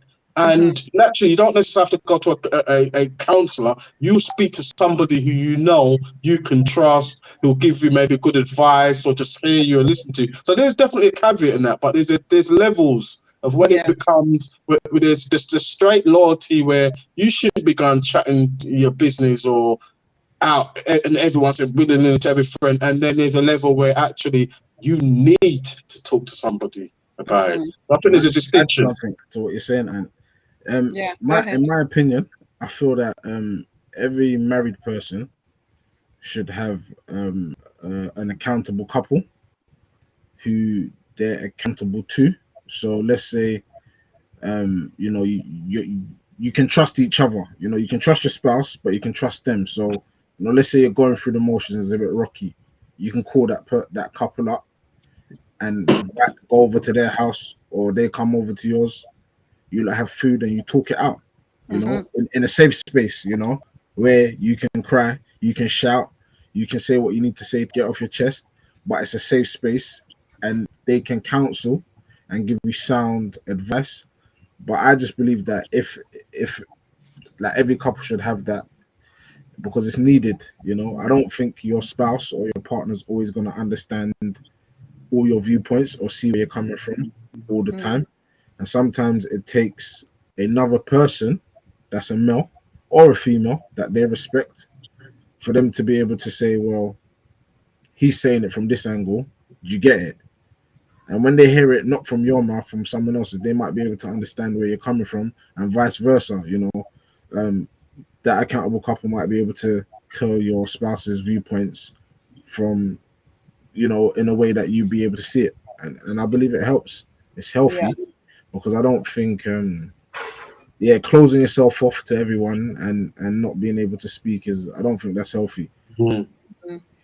You don't know anybody else's viewpoint. Do you want to read that comment there, Paul? Or do you want to say what you're saying, just in case you forget? I won't forget. I actually wrote it down. So. We're not stripping this time. Family law chick was saying, I'm coming from a domestic violent background, so I asked these questions. She says, absolutely, a lot of victims are separated from family and friends initially, which is very, very true. She also goes on and says, they are normalized. That should not be. I think it's part of the human condition to seek counsel from friends and family. Yeah, I think I kind of agree with that. I think there's an element of us that, you know, you come up against a brick wall, which is the situation, and in a relationship, and you're searching for answers. You know, just in life, we're normally searching for answers anyway, you know, and so you're going to reach out to whoever's in that community of your friends, you know, and sometimes it can even be a stranger. So like counseling, you know, I think counseling is a wonderful thing, but you've got to have the right counselor. You know, not everybody who counsels giving you good nuggets that you leave there and you feel. I experienced that twice. You know, she became emotionally invested. Yeah, and you can turn around and say to me, counselor. You was late last week, you know, and you're late this week, and you didn't come the other week, and you know, I feel like you have a problem with women, strong women, you know, and that's your opinion. You actually don't know anything about me because you've not really listened to what I was telling you. I meet women who are strong because that's me. I like women who are empowered, you know, but I also like a woman who's feminine at the same time. You can't be masculine. You're a woman, you know. I'm a man. You're a woman. If you want to take on a role as a man, bye.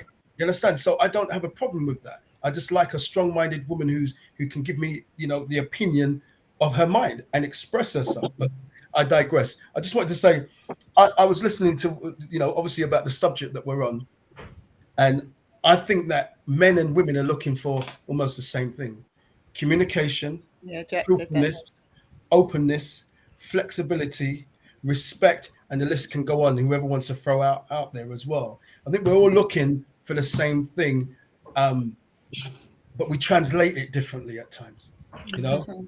And the list changes. Someone might want someone who's more open, you know, and someone might want someone who's more flexibility. You know, they're more flexible. You know, they'll adapt easily to, you know, whatever it is. Oh, Anthony, I see your mouth moving like. No, I'm just thinking because, I mean, Jackie might be a good person because she's, you know, does psychology and stuff. But remember, we've got people neurodiverse, yeah. So where we say everybody wants the same thing, from my experience, some people don't want certain things.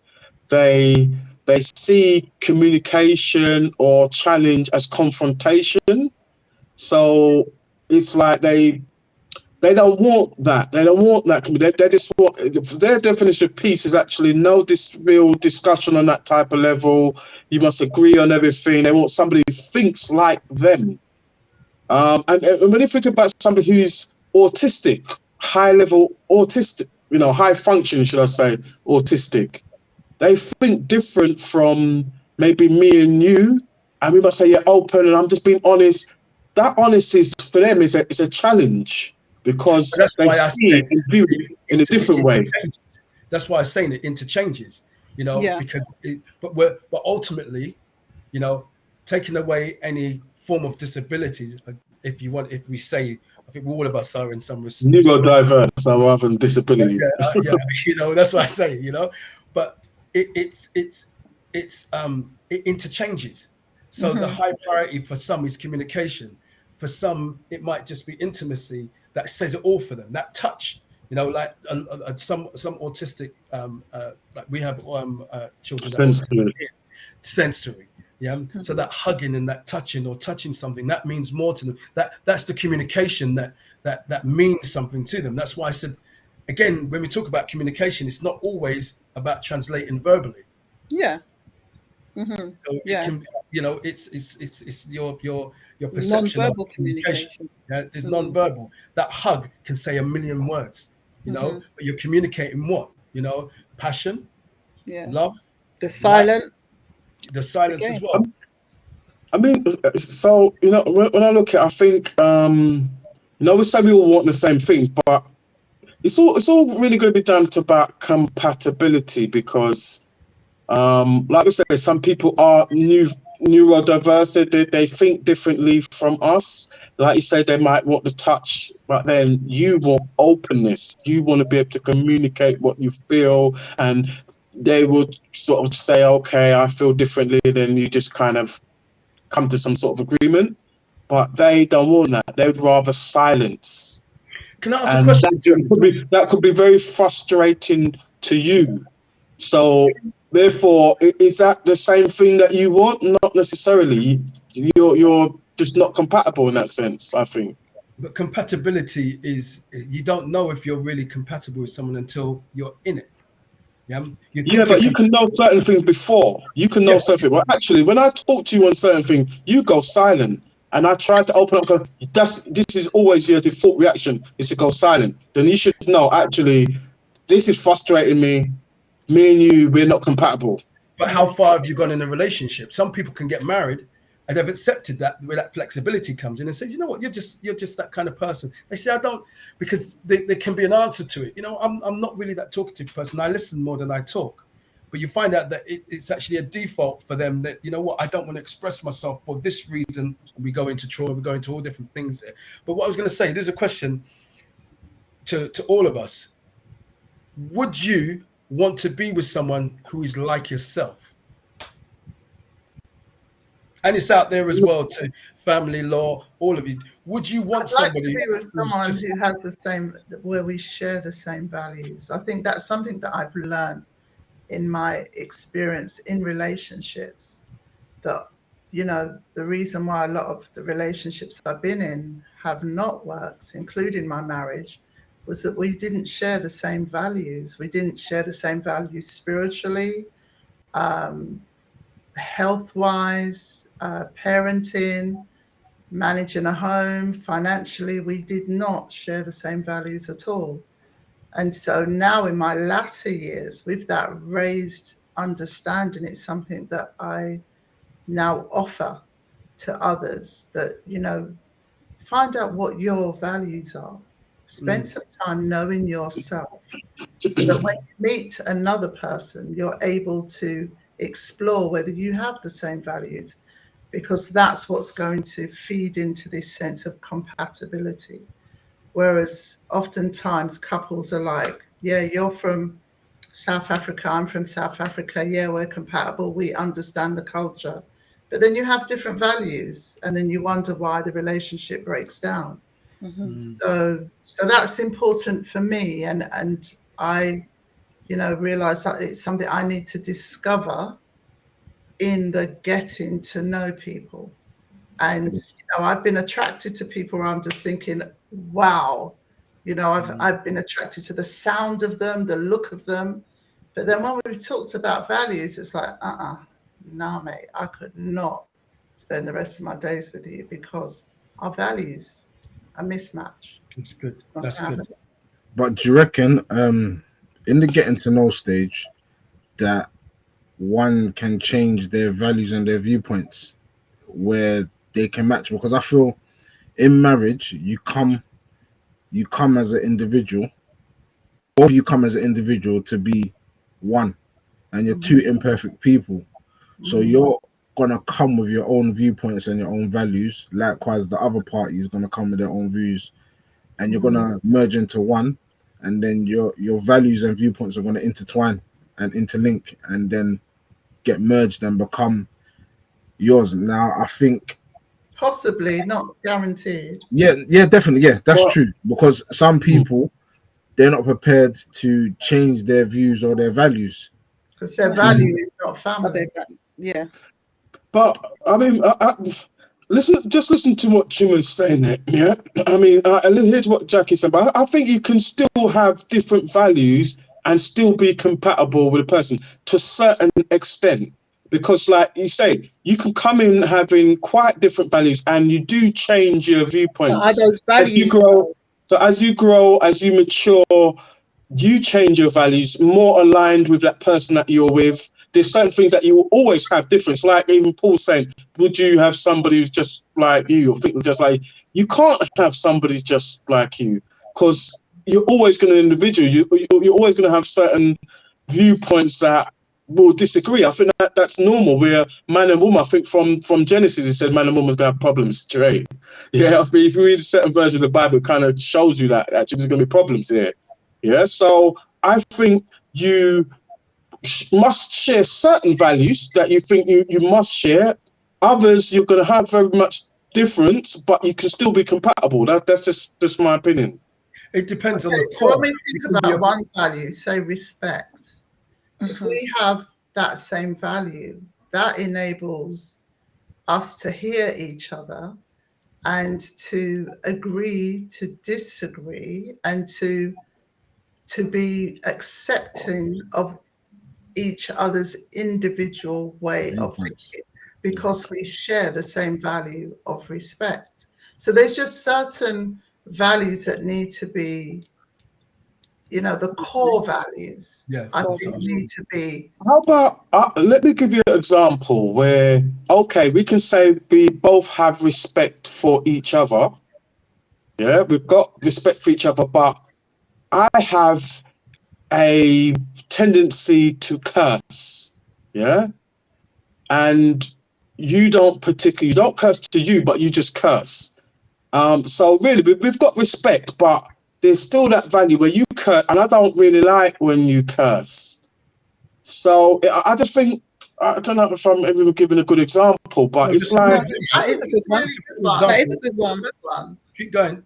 Yeah, so we have that respect for each other, but there's still certain things that you think, I don't like the way you do that, but I can deal with that. I can get over that. We're still compatible, although you do curse, man. It gets on my nerves, and I may have to kind of mention, like, you know what, just calm down. You're talking to that or whatever. But it depends. I don't know how that sounds.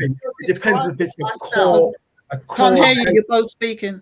I've been in a relationship where the other person does curse, but what's important to me and that you what's don't curse important to them is that we hear each other where we're coming from. So for me, if I insist you don't curse and that stops me from, or stops you from expressing yourself, then I feel that I'm missing out. So for me, it's better that you curse and I understand where you're coming from than you don't curse at all. But I don't curse and I don't like cursing. But my value is this respect and acceptance of each other's difference. He's not disrespecting me. He's not cursing me. But the way that he expresses himself, sometimes he curses. But yet he respects me and knows she don't like cursing. So if I'm going to curse, it's because this particular thing. So in a sense, that respect is bigger than your value of not liking cursing. You make that respect more important. That's than not value. That's not that's maybe a principle that and it might be. It's not my core value. So this is where I think we need to have core values that are similar. Yeah. So I don't like injustice, and I would like my husband to not like injustice. Yeah. That's a core value. Yeah.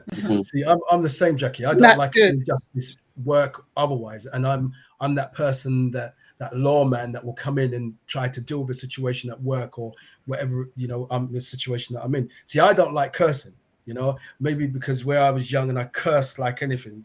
Sailor was me. I cursed like a sailor. Every word was a swear word, and everybody else was doing it as well around me. So that was the community of people that back then. And as I've gone on, I think that you can translate that information without having to use a cuss word. You know, I've been with women and that's what they've done. And I say to them, you can talk to me. I know you're not swearing at me, but I don't like to hear that in the conversation. You're communicating with me. And they say, well, this is how I communicate. And I say, so do you communicate like that at work? No. If you're upset at work and they upset you, would you be cussing? No. So it tells me that you have control over your mouth. So if you don't have control with me, I have to now look and say, is it that there's no respect for me, and that's why you'll speak to me in that manner, you know, or speak like that manner in that manner? I don't like it. I don't like it. I've just constantly have I sworn? Yes, I have.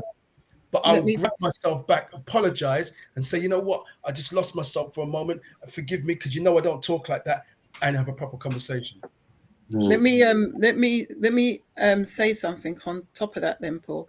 So Jackie said, you know, in somebody expressing themselves, that might be how they express themselves, and you may lose out in them being able to express themselves, them being free to be themselves around you. How about they wouldn't do that at work, because those people will judge them and see them in a negative light, but they feel safe that they can just be whoever they are around you, and not swearing at you, but swearing because this is them being free to be themselves and know that I'm in a safe place. This person isn't going to judge me. They're not going to look down on me or anything like that. I mean, you know me, I don't like swearing either. That's been my pet peeve.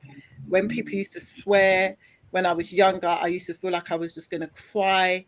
You know, I've never really liked swearing. And so for me, it's more a case of if you're going to swear, you can swear. I've got friends that swear. As long as you're not doing it to me, then I'm cool. Just don't disrespect me, because when you're swearing and you're swearing at me, I will feel disrespected. And if I say I feel disrespected, then that's what I mean. And that's why you would need to stop. If you're swearing and that's your choice of language and your vocabulary, that's fine. Like when I say it's fine, it's not fine, but I'm not going to muzzle you if that's the way that you choose to express yourself. But I'm saying don't swear at me. That's a core value that I have, because I link that to being respectful towards me. And if I find that you're swearing at me, I will automatically feel like you are disrespecting me, because I've laid a foundation to say, this is what I feel when you say this, or when you say it to me. But if you swear, I don't feel like you're disrespecting me. And so I think it's important to express those things as your core values. And I totally agree.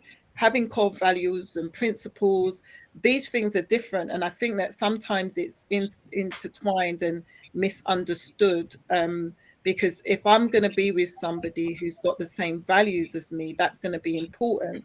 But certain principles, you know, I think that they can be, you know, they can be changed. Do you know what I mean? Because of how we've been brought up, you know, our background and so forth. But I think that it is one of those ones where you look at and you think, well, this is what I want. And if this isn't what I'm getting, does that mean that I'm movable? Does that mean that I'm not flexible? Does that mean that I'm unreasonable? You know, I just think that if you are going to be with someone, and Anthony, you said it first of all, you don't know everything until you're in the marriage, especially marriage. You know, you don't know everything, because a lot of times you are marrying the representative. Do you know what I mean? You're marrying that person's alter ego or whatever, and you know, you come in and you find out certain things about them, and then you have to, you have to navigate. Yeah, you have to work through last week.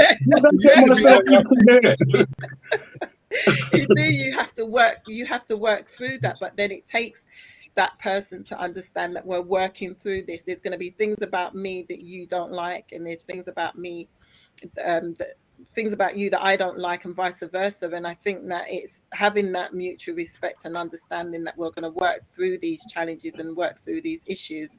But what I'm going to say is that we're winding down. I didn't actually play that video about the woman who wanted the road man. Do you want to see it quickly?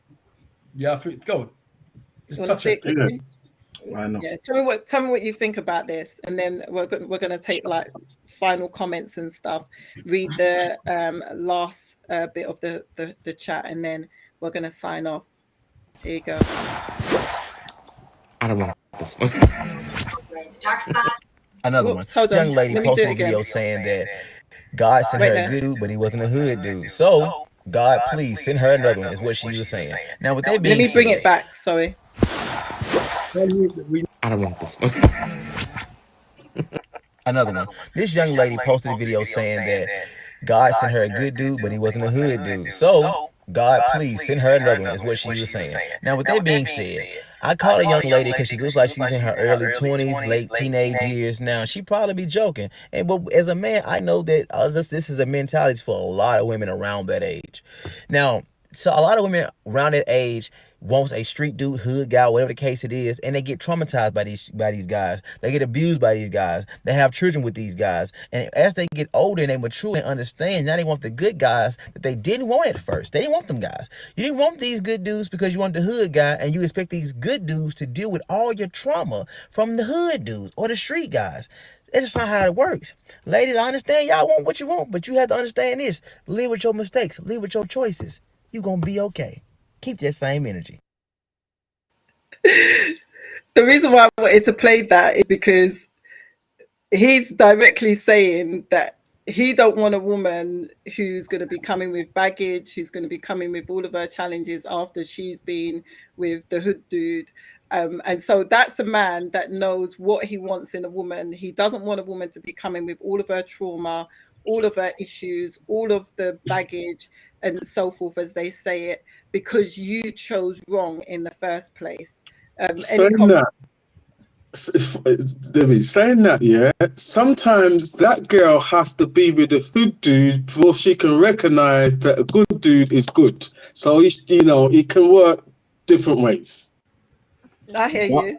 In saying that, who's to say that the good girl or the one that's not a hood girl doesn't have trauma or is not going to come with her issues and her baggage? Because I think in life, we all go through trauma. We all have trauma in our lives, whether it's childhood, whether it's teenagers, whether it's adults, whether it's past relationships. So if you don't deal with that trauma, you're going to go into that relationship with it and with that baggage. And then you're going to have to unwind and unpack it. Or maybe in that relationship, you're going to add more trauma into it. So it's a bit of a tricky one, you know? Yeah. It's a lot more complex than that guy's kind of making. It's simplifying. It's too simplistic the way he's putting it. Yeah, I think that he's just being very specific in the sense that these are women who chose not the guys who was going to be offering them, the lifestyle and everything, but they wanted the gangster guy. It's funny that I say that because I was out yesterday with a group of girls and women, but the girls, and a friend of mine was saying, she liked this guy like 10 years ago, like nearly 10 years ago. She didn't really like him. He liked her. And then full circle now, she's with this guy now. And one of her friends said, oh, was it because he was too nice? And she was like, yeah, we pull out the chair and close the door and do all of those kind of things. So yeah, she's kissed a lot of frogs and then she come back to the prince, and there are women out there that are like that, where it's just like, I want somebody who's rough and ready and that lot. And I think that it might be when they start to mature and level out that they like, I want the guy who's gonna, pull out the chair and open the door and so forth. I don't know. I've just wanted a good guy from word get-go, man. Don't give me no hoodlum, no roughneck, nobody that's gonna, I'd mouth me. I've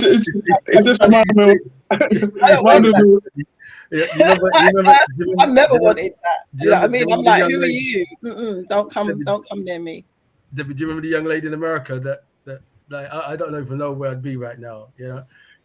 She talk like this. I come from a hood. I don't want to stay in a hood. And she went playing.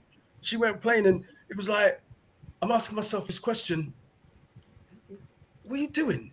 What are you doing? She's telling you, I'm ghetto. Yeah, my mama ghetto, my brother's ghetto, I ghetto. Yeah, and you're in church as well. Yeah, no. You listen, get go. That's what it is. Get go, and that's why I'm not with her. But again, no, you don't. There were women like that as well. That's just like you got to. I like the shoulder movements. Like, no, yeah, get off of me. no. She's ghetto. Yeah. Come on, I met women that it's like, why? But just why my man for just hold me and him just hold you. Please. Just, let me be that. Let me just be that. Don't tell me what you want like that. Dash me down that. No, I don't want to hear you say it. You understand me? All of a sudden now I'm all timid. No. I So just silly. fluid and lovely. Don't worry. I'll take care of you, girl. Don't worry. You don't have to tell me. No. Do you know what it is? Yeah, get out. Paul. Yeah, I'll be real on this platform. Back then, this is years ago, I used to say I'm not no gentleman. I used to say openly, I'm not a gentleman. I was, one of those hood boys, most probably. Yeah, I grew up in a rough area, and I was not the man I am today. Fact, 110%. That I was not that at all. I can vividly remember years ago when I first got with my missus. Was at a petrol station, and she was driving, and she pulled the car up and sat there, and I looked at her. She looked at me. It's like, you're not getting out. I said, are you mad? Like, we had a big argument, because in my head I was like, what kind of bougie girl are you thinking I'm gonna get out and stick the petrol thing in your car and fill up? I said, that's not me. I said, I'm not a gentleman. And even she will testify. She said, I'm not a gentleman. I'm not gonna do that stuff. And then lo and behold, I did start doing that stuff, opening doors and all that jazz. But in the early days, I'm sure some girls from our previous past. Lucky she became your wife. Some woman would have gone. It was a shock to my system, because before, if I drove, and I've been with girls that drove, but if you pull up to the petrol thing, they will jump out and fill their tank. So it was a shock to my system when that happened, because I've never experienced that in my life ever until that day, and I was just blown away. I said, wow. I was a good man. I was a good man, but I was told that you're too nice. And I never understood what this nicety was. And then after a while, I switched. There was a time in my life I switched. I was just dark. I didn't care about nothing. But I realized going through that it wasn't me. That wasn't the real me. If you're not going to take me for who I am, I became something that I wasn't. When we were talking about the what did you call it? What did you call it when you said the woman is okay? You're not gonna No, you said, when you like the shadow of who she really is. What did you say? Me? No, Debbie said it. It was Debbie that said it. Oh, misrepresented. Yes, that person. Right, the representative. The representative. That I turned up like that. Who am I? Who you want me to now? But then you see, there is a balance, I think, in a man where you. This is my personal opinion. I think there needs to be a balance. Yeah, you can't be always airs and graces. There's got to be some to you as well. That she's not going to take that liberty because she knows you're and you don't have to be street to do it. Explain that. When I say rough and ready. Yeah, it's just and she respects that, knowing that, I've pushed it this far. I know that, he's going to switch and he's going to, and that's the balance that I find romantic, but loving, but yeah, going to do this and do that for you. Yeah, but yeah. Sorry. I mean, you. What was you going to say? You look like you was like, let me interject here. Go on. Yeah, you always learn. I mean, as you learn how to perform. Like you say, you talk about the representation. That's what we do as guys as well. All right. I mean, I remember when we were younger, we used to have joke about it because she's somebody I know now. You know, and I'll probably WhatsApp her once in a couple of years. But we used to say, oh yeah, she, you know, she's, you know, you slap her about a bit and she's happy. It's like a bit of a joke because that's who she was. She liked them kind of bad man characters. So you know what girls like what, and you give them what they want. You're playing that representation. You play who they want. I remember a certain time when we go college and it's kind of, oh, come here, picture girl, come here, picture girl. And any girl with any sense would be like, who are you talking to like that? That would be me. Yeah, exactly. You know, any girl with any sense, but that's what they wanted. So you know, certain girl, that's what you give them. Those kind of talk work for you. But then you find, well, I found I didn't stay with those girls. Once you're out there, you kind of think you're a bit shallow, you're a bit stupid. I can deal with you this way. I can't respect you and deal with you long term. You know, but and then that's what it boils down to. It boils down to what does a man want in a wife? Because oftentimes men will say, those girls, there's a couple of other videos that I've actually got where, you know, they've had breast augmentation, they've got the BBL, they've got all of this, and a number of the guys are like, I wouldn't, Brazilian butt lift. Brazilian butt lift. Okay, let's see her. There's a number of guys that were just like, this has to stop. It's not cute, and it's what a man really wants in a wife. You know, it might be something that they see and they just think, oh, nice, and then other men are like, too much. But is that what a man actually wants in his wife? And by what you're saying, Anthony, and I think it will probably be a general consensus that most of the time men are just like, no, it's not that kind of woman that is going to be wifey material. The person that is going to be raising my children, that I'm going to be spending the rest of my life with, who's going to be, you know, cooking my meals, us going on holiday together, and, you know, sharing life together. Basically, that isn't what I really I'm looking for. A couple of messages, and then I'm going to give you all a final word, and then we're just going to get on out of here. Travel Buffett says sometimes are non-negotiable. I think that's when we was talking about the values. There is no one like me. And again, there's someone. What I said, they're laughing. Some guys love ghetto. Yeah, absolutely. Yeah, and get married and get married, and it's successful as well. Absolutely. You know? Core values. They both ghetto together. Ghetto, no way. Both ghetto love, innit? Both ghetto love together. Yeah, some man like get slapped. Some man like get slapped about a bit too. Still. When you know better, you do better. Maya Angelou, low self-esteem. So Jack, what are your final words on this finale topic, what a man wants in a wife? I think this was touched on a little bit last week. The importance of knowing yourself, so you don't present a representative. You present your authentic individual self and be confident in who you are. But you can't be confident in who you are until you know who you are. And this concept of, you know, knowing what it is that you bring to the relationship. Because if you are presenting a representative, you're going to attract to yourself individuals that you're not attracted to, because they're going to be attracted to your full sense of who-ness.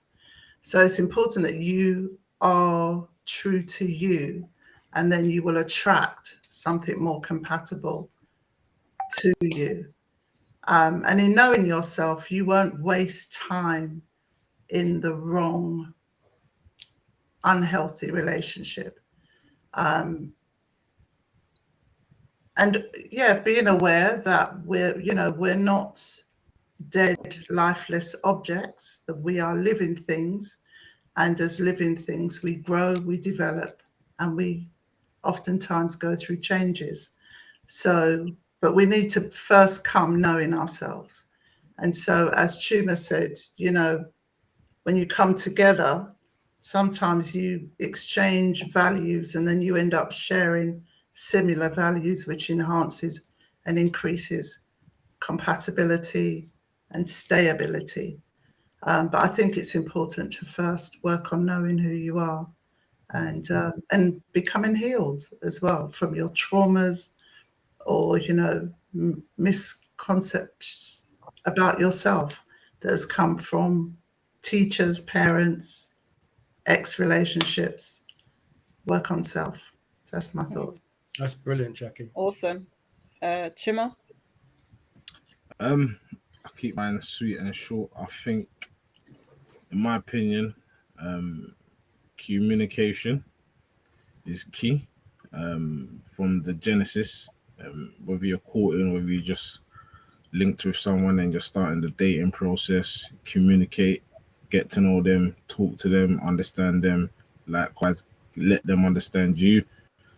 Respect.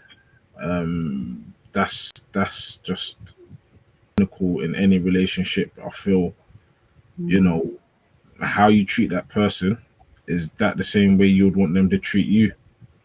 So if the answer is no, then pull your socks up and sort yourself out, regardless, you know. And especially for men, you know, if you look at that woman and you think of her as a mother, as your sister, or as a daughter, would you want someone else or another guy putting their hands on her or disrespecting her or hurting her in those ways that you may be doing?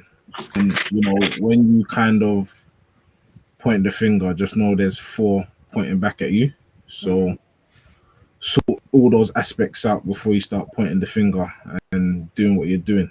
And that's it, man. And when you love wholeheartedly and love deep. And that's it. Awesome. Anthony? Okay.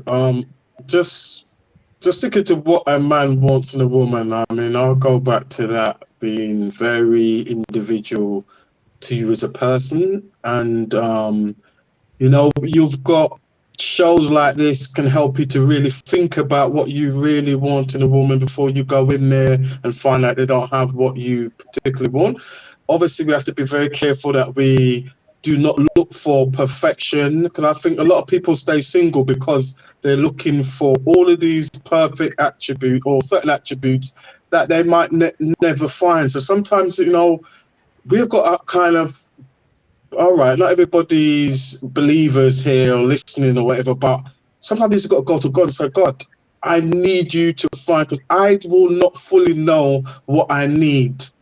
You know, and I need you to hook me up to this right person, because we can look at things from our own little small-minded concept. Oh yeah, she's got to have this, she's got to be like this, like that. But the major things you just totally ignore. And listen, I think just something that Jackie said that I found really made sense. I just totally forgot. I was going to mention, I just totally forgot what it was now. I'm going to read back the video when I later on and watch it. Put So it in yeah, the chat. that's You what can it put it was. in the chat afterwards, you know. Yeah, but yeah, really, I think it's going to be very bespoke of what you want, but we do definitely say, yeah, I think you should definitely have a woman that is able to communicate. You can communicate freely to each other. You've just got to be real, you know, be yourself, be totally real and transparent who you are. That's, I think, what it was, Jackie. And then, yes, you will, that, you know, you won't draw a woman that actually doesn't want you because you pretended to be somebody else. Just be yourself. And then another thing I think is love. I mean, real love. A woman that really loves you. It's not some other agenda. Well, actually, she's thinking, oh, I'm 26 now, and I want to be married. I've got to have a baby, and she's coming to you not because of she loves you for who you are, but because she wants maybe a family, house, and kids, and something like that. So I think that's what you really want, a woman that really loves you as well. Yeah. Awesome. Yeah. My brother. Yes, my sister. Carlos. You know what, I was just here listening to everything, and I think everybody has given big chunks of nuggets, You know, I don't think I could say to you, Jackie, or you, Chima, or you, Anthony, that you were wrong in what you just translated. I think those key things I couldn't say any better myself. You touched on love, Anthony, and what I was writing here was self-love. So you're able to love others and treat the other person as you want to be treated. You know, I think if you don't love yourself, going to what you got to work on you. You know, there's no point, from my perspective, and maybe the panel here, you know, in getting into a relationship, and you don't love you, you don't value you, you know, because how are you going to value the person that you're with if you feel that you're worthless, if you feel that, you know, you don't, you're not much to yourself. You got to be everything to yourself, loving yourself, so you're able to love other people. You know, I've learned that no matter what, I especially in my marriage now, no matter what we go through, stickability is me. I'll stick at it, you know, and make sure that I don't do what I used to do and run when it's just crazy. And domestic violence is a different situation to get out. So being in that, I knew to get out, but to stick at it and talk and communicate, like how you're all saying as well, it's key, you know. And even if it breaks down the trust and everything else, it can be built. It can be built back up. So I'm saying it to us, I'm saying it to myself, I'm saying it out there. It can be built with the transparency and openness, truthfulness. Yeah, that's me. That's my two pence. That's awesome. Thank you so much.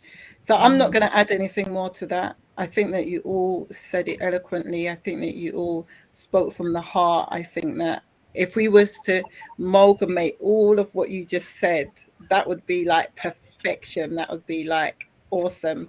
And I think that it's the process that it takes to become that person who is able to say, right, this is the person that I want, this is the person that I want to love, and this is the person that I want to be with. And it's difficult. It's a journey. It's absolutely a journey. So I'm just going to read the final words. Famlaw Chick says, stay safe no matter what you do. Anything that makes you feel unsafe, walk away. Absolutely. So I just want to give my thanks to our awesome panel of, I would say, experts, because you're all experts in relationships. You're all in them, been through them, and you've just given so much knowledge and so much nuggets that people can really, like, literally, if they was to sit down and listen to the conversation that we've had today, they can't even say for 1 minute, like, you know what, I entered into this relationship and everything, and it just went pants. If you didn't take some of the nuggets that have been dropped here, that was absolutely your fault. Because I just think that there was knowledge that was just shared. Sorry, Sherry Baker. I was going to say Sherry Baker just got in. Tuned in for the last bit. Thanks so much. Yeah, go back and listen to this one. Listen to the other two. We've just had such a good time. I hope that you guys have all enjoyed it. And you know, it was good to sit on the panel with everyone. Yeah. I think that everyone did really, really well. People are just throwing their comments in the chat now. Queen Sonia 123, excellent to all of you that shared their thoughts. Well done and good night all. And I just want to say, go back, listen to the last couple of videos. It will all make sense if you didn't listen to this one. If you didn't listen to the other ones, this would make sense, all of them all together. And just check out the channel. Paul, you're doing a fantastic job. I'm so glad that I'm on the platform with you. And thank you all for joining us. I think that the conversation just could have gone on and on. Because there's just so much that we can just add. Well, next week. Yes, next week, you guys just look out for the post. You know, you can also comment in the chat topics that you would like us to share. I think that having the panel on is just adding value as well. And I'm just really privileged to have you guys. Yes, thank you, Jackie. Thank you, Chima. Thank you, Anthony. Yeah, awesome job. And thank you, Doran, for being in the chat. Thank you, Maz. Sign off a little bit early, but all valid input. So yeah, that's it for another week, guys. I hope that you've enjoyed it. Catch us next week. Please like, share and comment, you know, all them YouTube stuff that the people then will say. I mean, but yeah, Get share your it with your friends motivation. and family. The link is there, so you've got an opportunity to share it at any time. And yeah, we hope that we're adding value to your life. And Say it then. you want to say the final words? Go on, bro. Go on. Get your motivation. Get your motivation. We should do a rap in it. Gym time. Get your motivation. I'm so crap at singing, but God loves my voice, you know. Use up and that's he what knows matters. About, yeah. He loves my worship. We should leave that to Jackie, because Jackie can sing. We'll wait maybe for someone time, can do a rap and Jackie can do the melodies and the you know, in the background. Who knows? We'll probably have a gym time what is jingle. it? Jingle. Yeah, jingle. That's yeah. it. Jingle. Yeah, absolutely. So yeah, what? I'm gonna get that done. Watch. Yeah, absolutely. Watch. Not my yeah. We're off and we are out, guys. Take it easy. Have a good week. Thanks, guys, for having us. Appreciate it. Good night, all. Bless you all. Good night. Good night. Good night.